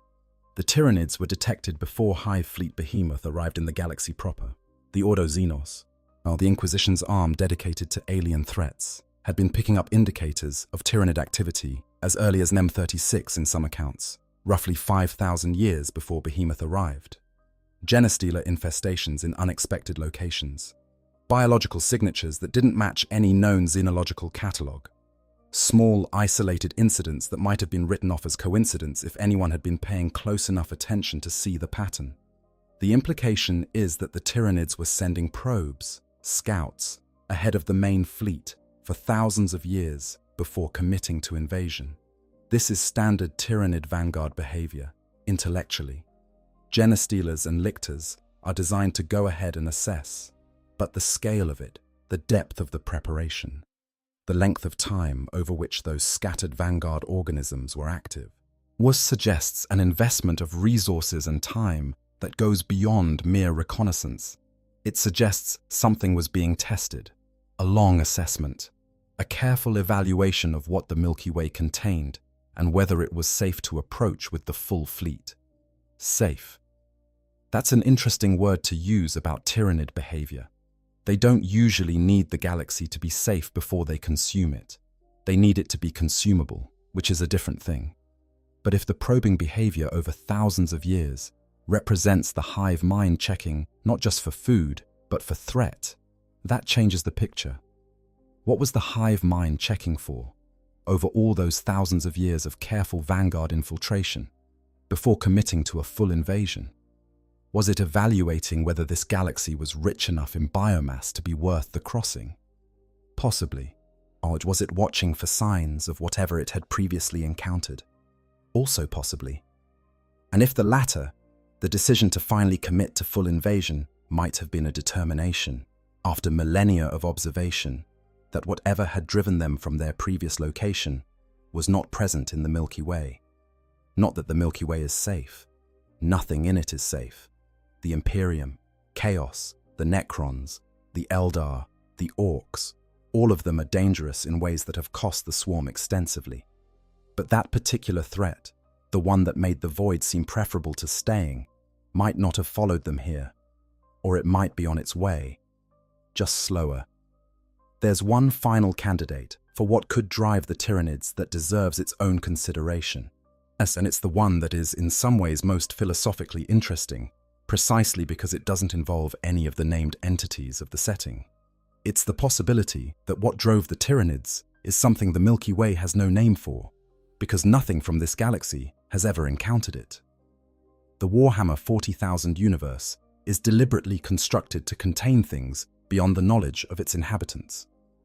The Emperor, perhaps the most knowledgeable being in the setting in terms of understanding the broader architecture of reality, apparently didn't know the Tyranids were coming until they were already nearly here. The Necrons, who predate every other faction's recorded history and have knowledge stretching back to the war in heaven and beyond, have no detailed information about what lies in the intergalactic void. The Eldar Farseers, whose precognitive abilities can see potential futures stretching centuries forward, have no reliable vision of what follows the hive fleets. The honest assessment is that the threat behind the Tyranids, if it exists, might be something whose nature is entirely outside the conceptual vocabulary that any faction in the Milky Way has developed. Something that doesn't fit the category of chaos, because it doesn't operate through the warp in any form that the setting's existing entities recognize. Something that isn't biological in any sense the Tyranids could absorb and process. Something that isn't even what we would conventionally call physical, in the sense that the C'tan are not entirely physical in their original form. The universe in the 40,000 setting contains depths that have been deliberately left unmapped. The warp exists with its entities and its history, and its relationship to emotion and psychic energy. But there are suggestions in the lore of things that exist beyond even the warp, entities and forces that operate outside the framework of the immaterium and real space together. The true nature of the Emperor's consciousness is one such mystery. The origin point of chaos itself, the question of whether there was an immaterium before there were psychic beings to populate it, is another. The limits of the universe's physics are not clearly defined in the setting, and deliberately so. Into that underdefined space, you can fit almost anything, and the specific thing you fit into it tells you something about what kind of horror you find most potent. If you find the horror of the incomprehensible most frightening, as an entity beyond categorization chasing the Tyranids is the answer that works for you. Something so alien to any framework the setting has established that even knowing it was there wouldn't help you understand it. If you find the horror of the familiar made monstrous most frightening, the outsider Satan, something that was once comprehensible as a god of stars and has been broken into something that can only be understood as an absence of coherence, is the answer that resonates. If you find the horror of consequences most frightening, the dark age of technology angle gives you that. Humanity created something, sent it out into the dark, and what came back was no longer human and no longer manageable. All of these readings are available in the space the lore has left open. And the fact that they are all available simultaneously, yet that none of them has been closed off, is one of the most thoughtful pieces of design in the setting's handling of the Tyranid mystery. Let's be very still for a moment. Let's sit with both possibilities at the same time and feel them honestly. If the Tyranids are not running from anything, if they came here because they were starving and the Pharaoh's signal reached them at the moment when the calculation of crossing the void became preferable to remaining in the empty dark, then the horror belongs to a specific and very human register. The galaxy, the Milky Way, the home of humanity, and the Eldar and the Necrons, and the Orcs, and the Toe, and every other civilization that calls this galaxy its origin, is being consumed because of an accident of timing. Because humans used a piece of alien technology they didn't fully understand, as in a battle within a civil war 10,000 years ago. Because a soldier under impossible pressure made the only choice available to him in the moment, and that choice rang out across the intergalactic void and changed the course of history on the largest scale imaginable. There is no agent of evil in this story. There is no malevolent intelligence choosing to destroy the Milky Way. There is only the universe's fundamental indifference to human suffering. The Horus Heresy was a war of ideology and betrayal and personal failure and tremendous individual sacrifice. And one small piece of it, one forgotten battle in a series of battles that most historians of the era had already moved past, set in motion a chain of consequences that would take 10,000 years to fully express itself. The Tyranids don't hate you. They can't hate you. But the concept of hatred requires a self to be offended and an other to project that offense onto. And the hive mind processes everything outside itself as either food or obstacle. You are one of those things to the great devourer. Probably both. And neither of those categories carries any moral weight in the Tyranid worldview, because the Tyranid worldview doesn't contain morality. It contains hunger. That's cosmic horror in its cleanest form. Not the horror of a universe full of enemies, but the horror of a universe that contains processes at scales where the concept of enmity simply doesn't apply. You are not the Tyranids' enemy. You are their lunch. And that's worse, in a specific way that the smartest horror fiction always understands, is worse. Enemies acknowledge your existence. Predators just eat. The Horus Heresy, the greatest catastrophe in Imperial history, the war that broke the Emperor and corrupted the Primarchs and set 10,000 years of grim decline in motion, also accidentally called the Great Devourer to the galaxy. Every world consumed since, every civilization stripped to rock, every chapter reduced to shadows of its former self, every last stand and desperate defense and bitter Pyrrhic victory, all of it traces back to one overloaded signal. The universe connected those dots without malice, without intention, with the pure mechanical indifference of cause following effect. That's terrifying, and it's the canon answer, more or less. But now sit with the alternative. Something chased the Tyranids here.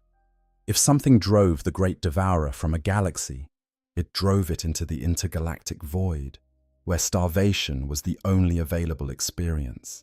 Drove it far enough that crossing millions of light years of emptiness was preferable to remaining. Then consider what that means for everyone currently fighting the Tyranids. The Ultramarines who broke Behemoth at Makrag. The Blood Angels who held Baal at catastrophic cost. The Eldari of Ayandan, who fight to this day with armies of the Walking Dead because of what Kraken cost them. The billions of ordinary humans and soldiers and Imperial guardsmen and Navy crews who have given their lives in the Tyrannic Wars. All of them understand themselves to be fighting the worst thing there is. The ultimate existential threat. The end state of the galaxy if they lose. But the Tyranids know better. Whatever drove them out knows what the Great Devourer looked like in its home environment, when it had recently fed and had the biomass of entire galaxies to draw on. It saw the Tyranids at full strength, and it still won. Or rather, it still made the Tyranids decide that winning wasn't possible, and it's somewhere behind the hive fleets. may be close on a cosmological scale. Maybe it's already in the intergalactic space the Tyranids crossed. Maybe it's following the trail of stripped galaxies and consumed civilizations, following the same signal the Tyranids followed, drawn by the psychic beacon of the Astronomicon the same way the Tyranids were. The Imperium fights the Tyranids, and something else watches the Imperium fight the Tyranids. And that something doesn't know whether it's watching a meal or a potential ally. Or maybe it doesn't make that distinction at all. Here's the thing that makes the second answer differently horrible from the first. The Tyranids can't communicate a warning. This might be the most tragic irony in the entire premise. If the hive fleets are refugees, carrying knowledge of an approaching catastrophe, fleeing something that will eventually arrive in the Milky Way, they have no mechanism to share that information. The hive mind is not capable of sending diplomatic missions. It cannot compose a message, cannot establish radio communication, cannot leave a psychically legible record of what it knows. Every attempt to make any kind of contact with a Tyranid organism ends the same way. The organism tries to eat the person making contact, or simply ignores them and continues processing the environment as food. Well, if the Tyranids are a warning, they are a warning in a language that no one in the galaxy can read. The invasion is the message, but the content of the message can't be extracted, because the only medium available is consumption. They are arriving bearing urgent news of what follows them, and the only thing they can do with that news is eat you. Commander Dante looked into the Swarm Lord's eyes and found hunger. Nothing but hunger, bottomless and eternal. But what if, underneath the hunger, beneath the layers of biological architecture and psychic conditioning and the sheer mechanical purpose of the Great Devourer, there was something older and less legible? What if there was a memory?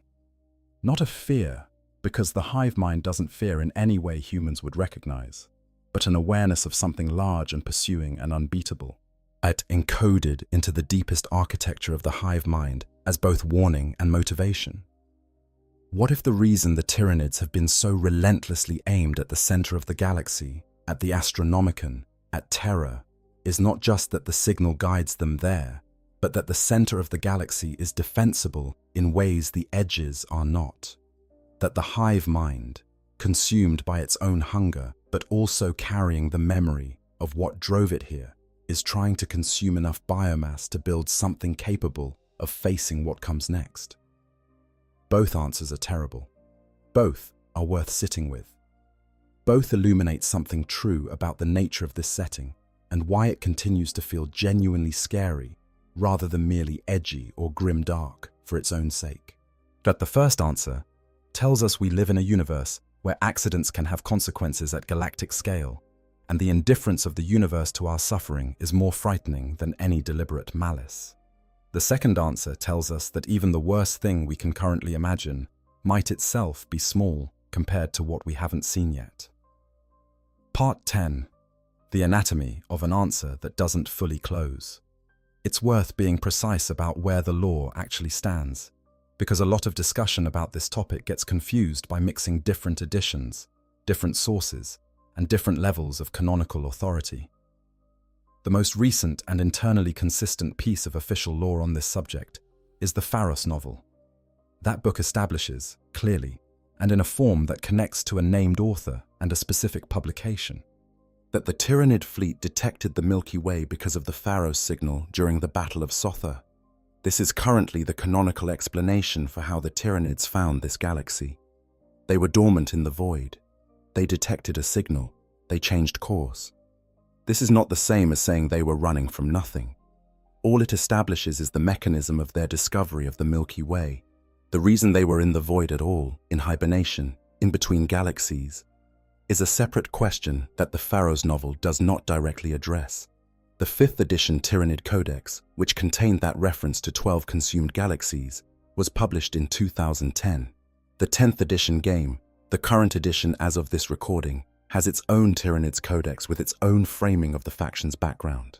Thus, the specific line about 12 galaxies may not be repeated verbatim in the most current official material, but the general implication that the Tyranids have been active beyond the Milky Way for a very long time That they have consumed other galaxies before turning their attention to this one is consistent across editions.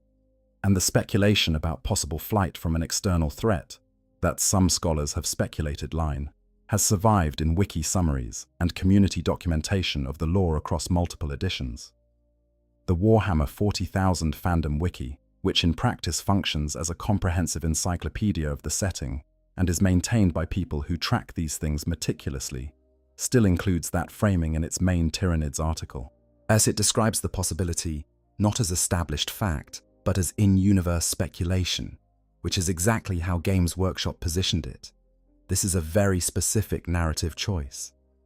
When you write "some scholars speculate" in a setting document, you are doing two things at once. You are distancing yourself from the claim enough that you don't have to commit to it as canon. And you are making the claim visible to readers who want to follow that thread, endorsing it as a legitimate area of inquiry within the setting's imaginative space. If Games Workshop wanted to definitively close the door on this possibility, they could write, "This theory has been definitively disproven," or simply remove the line entirely. They have not done either. This is consistent with how the setting handles its most genuinely unresolved mysteries in general. The nature of the Emperor's consciousness on the Golden Throne is speculated about within the lore, not resolved. The ultimate fate of the Eldar's lost god Inead is presented as a live possibility, not a confirmed event. The location and intentions of the outsider Catan are unspecified. The true capabilities of the warp entities that exist beyond the four named Chaos gods are hinted at, but not defined. Warhammer 40,000, at its most thoughtful, is a setting that understands the value of the unknown. The things that work hardest on the imagination are the ones that exist at the edge of the known, visible enough to intrigue and frightening enough to linger, but never resolved into the comfortable containment of complete explanation. The Tyranid mystery is one of the setting's great unresolved questions, and whether it's unresolved because Games Workshop doesn't have an answer yet, or because they have an answer they're not ready to give, or because they've decided an answer would diminish rather than enhance the concept, the effect is the same. The mystery stays open. The question breathes. And the thing about really good unanswered questions is that they reward the act of asking them, separate from any answer that might eventually come. Part 11. The Future of the Devourer. What comes next? We are currently in the Fourth Tyrannic War. Let's be clear about what that means, because the current state of the conflict represents a meaningful escalation from anything that came before. Previous Tyrannic Wars established patterns, both for the Tyranids and for the Imperium's defenses against them. Behemoth came from the eastern fringe, direct and overwhelming. Kraken came from the eastern fringe, fast and multi-pronged. Leviathan came from below the galactic plane, the largest fleet yet seen, each one larger than the last, each one incorporating lessons from the one before it, each one exploiting the gaps left by the defensive adaptations made against its predecessor. The Fourth Tyrannic War features Hive Fleet Leviathan, attacking from an entirely new direction. The Segmentum Pacificus, the western regions of the galaxy that have historically been far from the eastern fringe incursions, and therefore far from the main concentrations of anti-Tyranid military preparation. The Imperium is simultaneously dealing with the ongoing fallout of the Great Rift, which has split the galaxy and created communication and travel difficulties that further complicate defensive coordination. Three tendrils of Leviathan press simultaneously: Hive Fleet Nautilon, Hive Fleet Promethor, Hive Fleet Grandillus. Their coordinated approach from multiple vectors represents a level of operational sophistication that represents the hive mind applying everything it learned from 3 previous wars and countless smaller engagements. The tendril vectors are calculated to maximize the difficulty of mounting a unified defense, to force the Imperium to divide its forces, to isolate regions from one another before committing to major engagements against each isolated section. The Battle for Sanctum, the first major confrontation of the Fourth Tyrannic War detailed in current lore, illustrated this new level of sophistication in striking detail. Hive Fleet Grandillus didn't just attack the planet. It sent Norn emissaries, the hive mind's most precise biological instruments, to infiltrate the White Templars chapter's fortress monastery and target 3 specific objectives simultaneously: the Command Sanctum, the Gene Seed Vault, and Lord Commander Solar Leontus personally. Norn emissaries are extraordinary creatures. Larger even than hive tyrants, they combine brute physical power with extraordinary psychic capability and a predatory grace that should be impossible in something of their size. They are spawned by a Norn queen who imbues each one with specific knowledge of its target, a precise mission profile calculated by the hive mind based on its accumulated understanding of the target. These are not creatures sent in the hope that they'll find something useful to kill. These are purpose-built assassins, evolved for a specific mission, carrying a dossier compiled from years of biological reconnaissance. 3 Norn emissaries infiltrating a fortress monastery simultaneously, each targeting a different critical objective, each capable of fighting through its entire garrison if needed, represents a qualitative shift in how the Tyranids approach high-value targets. Previous Tyrannic Wars featured overwhelming force. This one features precision. The Swarm Lord has been confirmed active during the 4th Tyrannic War. It leads forces on Sanctum and disappears after the initial engagement, as it often does, which is more disturbing than its death would be. The Swarm Lord dying can be understood. The Swarm Lord withdrawing, of carrying everything it learned about the White Templars' defensive capabilities and Leontus's tactical decisions, means that knowledge will be incorporated and the next engagement will be more effective. Captain General Trajan Valoris, one of the Imperium's most capable fighters, was required to personally engage and destroy one of the Norn emissaries during the Sanctum battle. This tells us something important about the level of threat these new organisms represent. When the galaxy's preeminent warrior bodyguard needs to personally handle a single creature, that creature is operating at a level that casual defense cannot address. And all of this, every adaptation, every new bioform, every refined tactic and precision mission and escalating force, is the hive mind responding to what the Imperium has thrown at it over 4 wars spanning several centuries. It started as a blunt instrument aimed at the center of the galaxy. It has been refined, through loss and adaptation, into something more sophisticated than any organic intelligence the Milky Way has previously encountered. And it is still aimed at terror. The hive mind has been orienting on terror since the moment the Pharaoh signal first reached its dormant ships.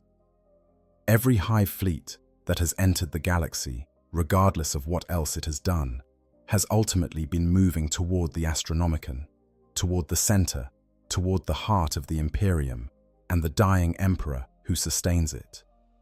Every tendril of every fleet is part of a larger pattern aimed at the same destination. What happens if Leviathan succeeds? What happens if the 4th Tyrannic War goes the wrong way and the protective networks around Terra collapse? The Imperium without Terra is the Imperium without the Golden Throne, without the Astronomicon, without the psychic infrastructure that makes interstellar travel and communication possible. It collapses. In weeks. The fragile tissue of connection that holds a million worlds in the same political entity dissolves without the psychic navigation aid that the Astronomicon provides. And then, there is nothing. The worlds that have survived are isolated. The Tyranids consume them individually, one by one, with no coordinated defense possible, because there is no coordination anymore. The galaxy becomes a collection of isolated incidents, each world facing the swarm alone. The lore also notes, with the particular calm of someone describing a very large and very bad thing, that the hive fleets we have encountered so far are merely the furthest stretched tendrils of the main invasion fleet. The main fleet is still in the void, still coming. What has arrived in the Milky Way to date is the advance guard, the scouts, the early tendrils sent ahead while the main body continues its vast migration. If that's true, if the full fleet is still outside the galaxy and has not yet committed to the invasion, then everything that has happened so far, every tyrannic war, every desperate defense, every sacrifice and victory and loss, all of it has been against a fraction of the available force. The bulk of the Great Devourer hasn't arrived yet. Whatever is coming behind the Tyranids, if anything is, it has time to wait for the main fleet to finish the job before it gets here. Whatever drove the Tyranids here has given them a head start measured in hundreds of thousands of years. Maybe more than enough time to consume an entire galaxy, build an army of unimaginable scale, and turn to face what follows. Or maybe not. Maybe whatever follows the Tyranids is closing that gap. Maybe the methodical consumption of the Milky Way isn't methodical at all. Maybe it's urgent. Part 12. Closing reflections. The question itself is the answer. We've covered a very long distance tonight. Let's bring it gently back to the center of things. The Tyranids are one of the most conceptually elegant pieces of the Warhammer 40,000 setting.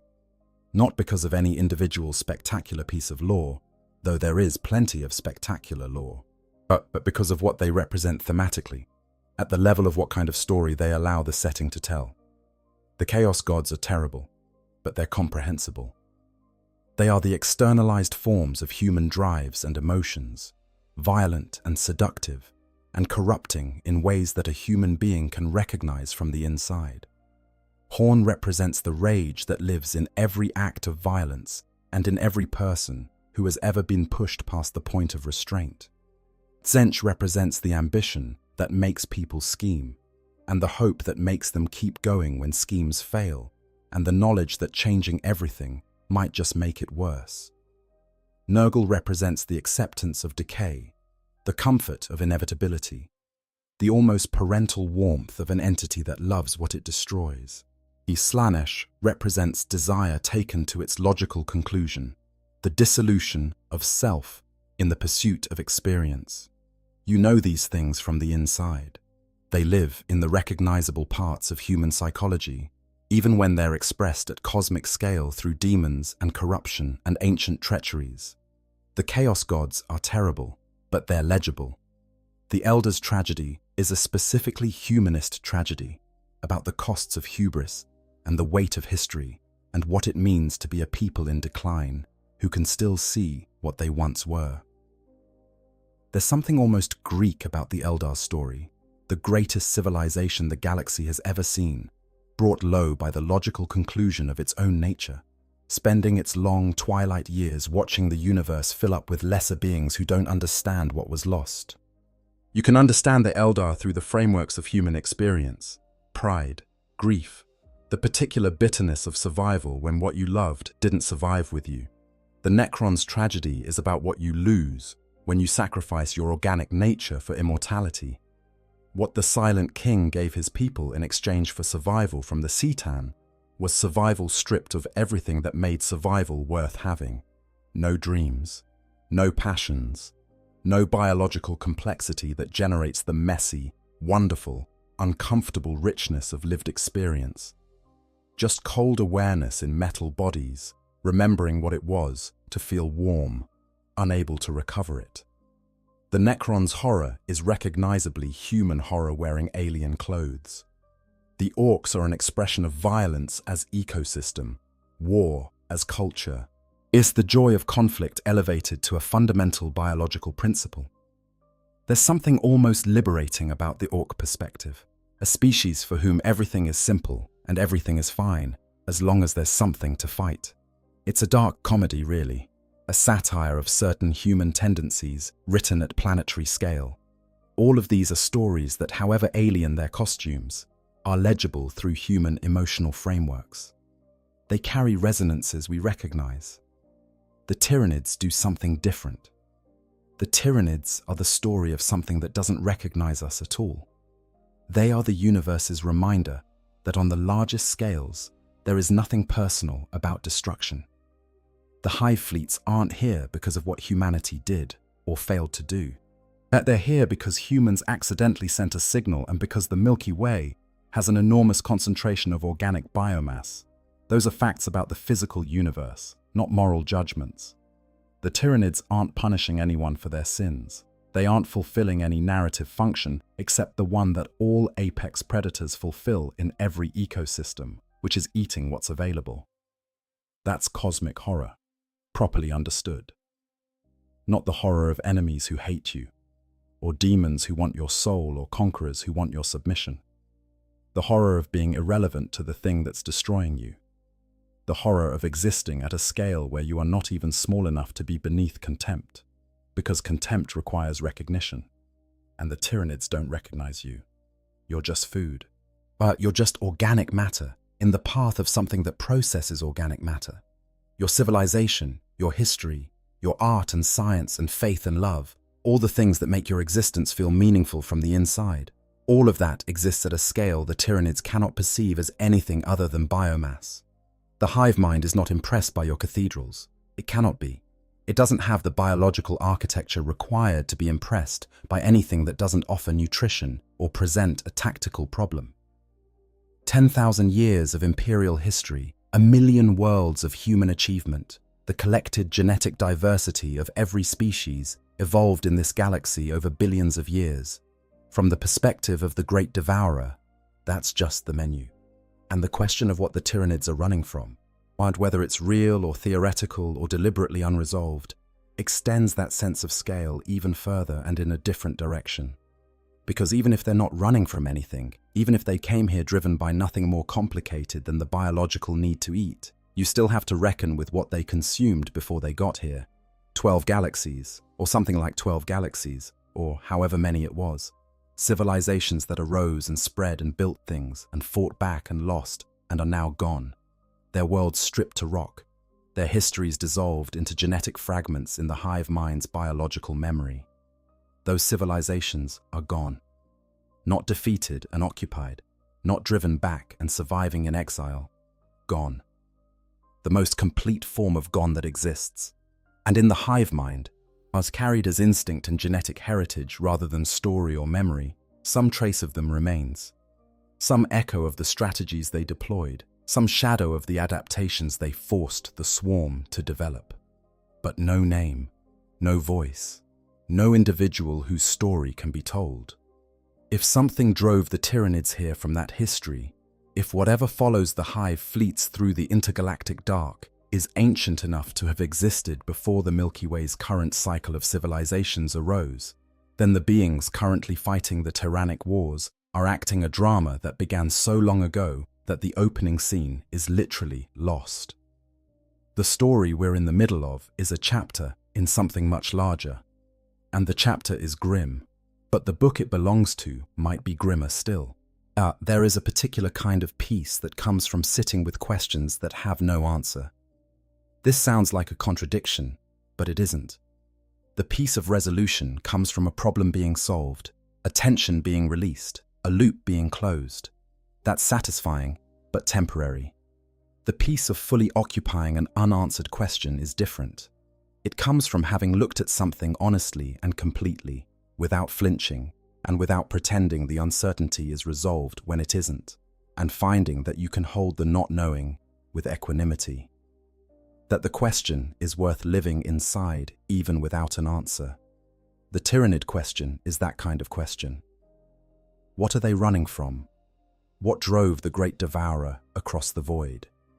What is old enough, powerful enough, and alien enough in its nature to make the most destructive biological force in known history choose distance over confrontation? We don't know. The law doesn't tell us, deliberately. And sitting with that not knowing, letting the weight of it settle into your understanding of the setting, letting it do what it was designed to do by the people who wrote it into official law and then declined to resolve it, that's part of what makes Warhammer 40,000 the kind of story it is. The darkness between galaxies is not decorative. It's functional. It's where the things we haven't named yet live. It's where the history of the Tyranids, all the billions of years of it that predate this galaxy's awareness of them, continues to exist as absence rather than presence. We can see the edges of it in the behavior of the swarm, in the escalation of force across 4 Tyrannic Wars, in the methodical turning of what should be a mindless hunger into something that deploys precision assassins and evolves new bioforms and changes tactical approach in response to defeats, rather than simply crashing forward until something stops it. The hive mind is doing more than eating. Something in the architecture of its intelligence suggests a context that extends beyond the immediate meal. Whether that context is a pursuer, a prior defeat, or simply the accumulated wisdom of billions of years of survival in a universe that has tried to stop it many times before, we cannot say with confidence. What we can say is that tonight, right now, the fourth Tyrannic War is burning in the Segmentum Pacificus. Hive Fleet Leviathan is pressing toward the center of the galaxy with more force and more sophistication than any previous incursion. The Swarmlord waits somewhere in the distributed darkness of the Hive mind, ready to be born again when the moment calls for it. The Norn Queens are building, always building, processing the consumed and making the new, filling the fleet with organisms that didn't exist before the last battle showed what was needed. And the main fleet has not yet arrived. Whatever the Tyranids are, whatever they're doing here, whatever they brought with them from the darkness between galaxies, the scale of what is coming dwarfs what has already arrived. The defenses that held at Macragge, the alliances that broke Kraken and Leviathan, the terrible costs paid in lives and worlds and centuries of recovery, as all of that was against the advance guard. The probes, the exploratory tendrils sent ahead while the main body finishes its long crossing. Somewhere in the cold dark, the main fleet is still traveling, still moving, still patient in the way that only something that has crossed intergalactic distances and slept through the crossing can be patient.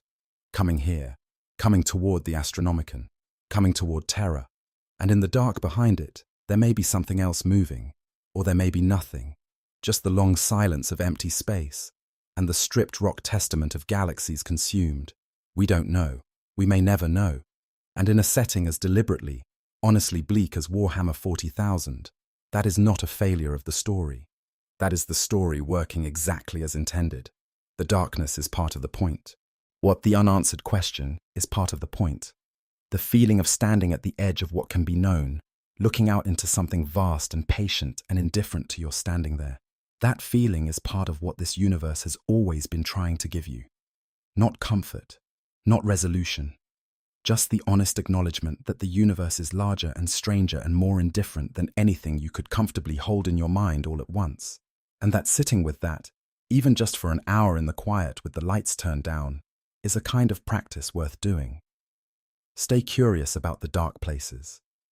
That's where the best questions live, and the best questions, the ones worth carrying with you, are the ones that stay open no matter how long you hold them. Thank you so much for being here tonight, and for spending this time with something that moves this slowly and this quietly. These long, unhurried dives into the deeper currents of 40,000 lore are genuinely some of my favorite things to make, because this setting rewards exactly this kind of patient, careful attention. The more you look at it, the more it opens up. The questions get bigger as you go deeper, and the feeling of really sitting inside a question as enormous as, what are the Tyranids running from, is something I find genuinely wonderful, in the same way that the best horror fiction gives you a particular kind of pleasure in the fear it generates. It's not comfortable, but it's satisfying in a way that easier things aren't. If this video was the kind of evening you were looking for, if it helped you spend some time in a place quieter and stranger than the ordinary day, please consider leaving a like. It means more to this channel than you might realize, and it helps this content reach the people who are looking for exactly this kind of deep, slow lore discussion in the middle of everything else the internet offers them. If you want to know when new videos drop, subscribing and hitting the notification bell is the way to do that. We do this regularly, and each one goes somewhere different in the lore. And if you have your own theories about what the Tyranids might be running from, what you think could possibly be large enough and old enough and terrible enough to make the Great Devourer choose the void over staying to fight, I would love to read those in the comments. This is precisely the kind of question where the best contributions come from the community, where someone's perspective adds something to the picture that I hadn't considered, and the whole thing gets richer for having been turned over together. Until next time, stay quiet, stay curious, and keep your auspex calibrated, because you never know what's coming from outside the galaxy. And right now, neither does anyone else. I hope you guys enjoyed the story. Make sure to hit the subscribe, like, share button, whatever you want. Give me some feedback if there's any. And yeah, sleep well.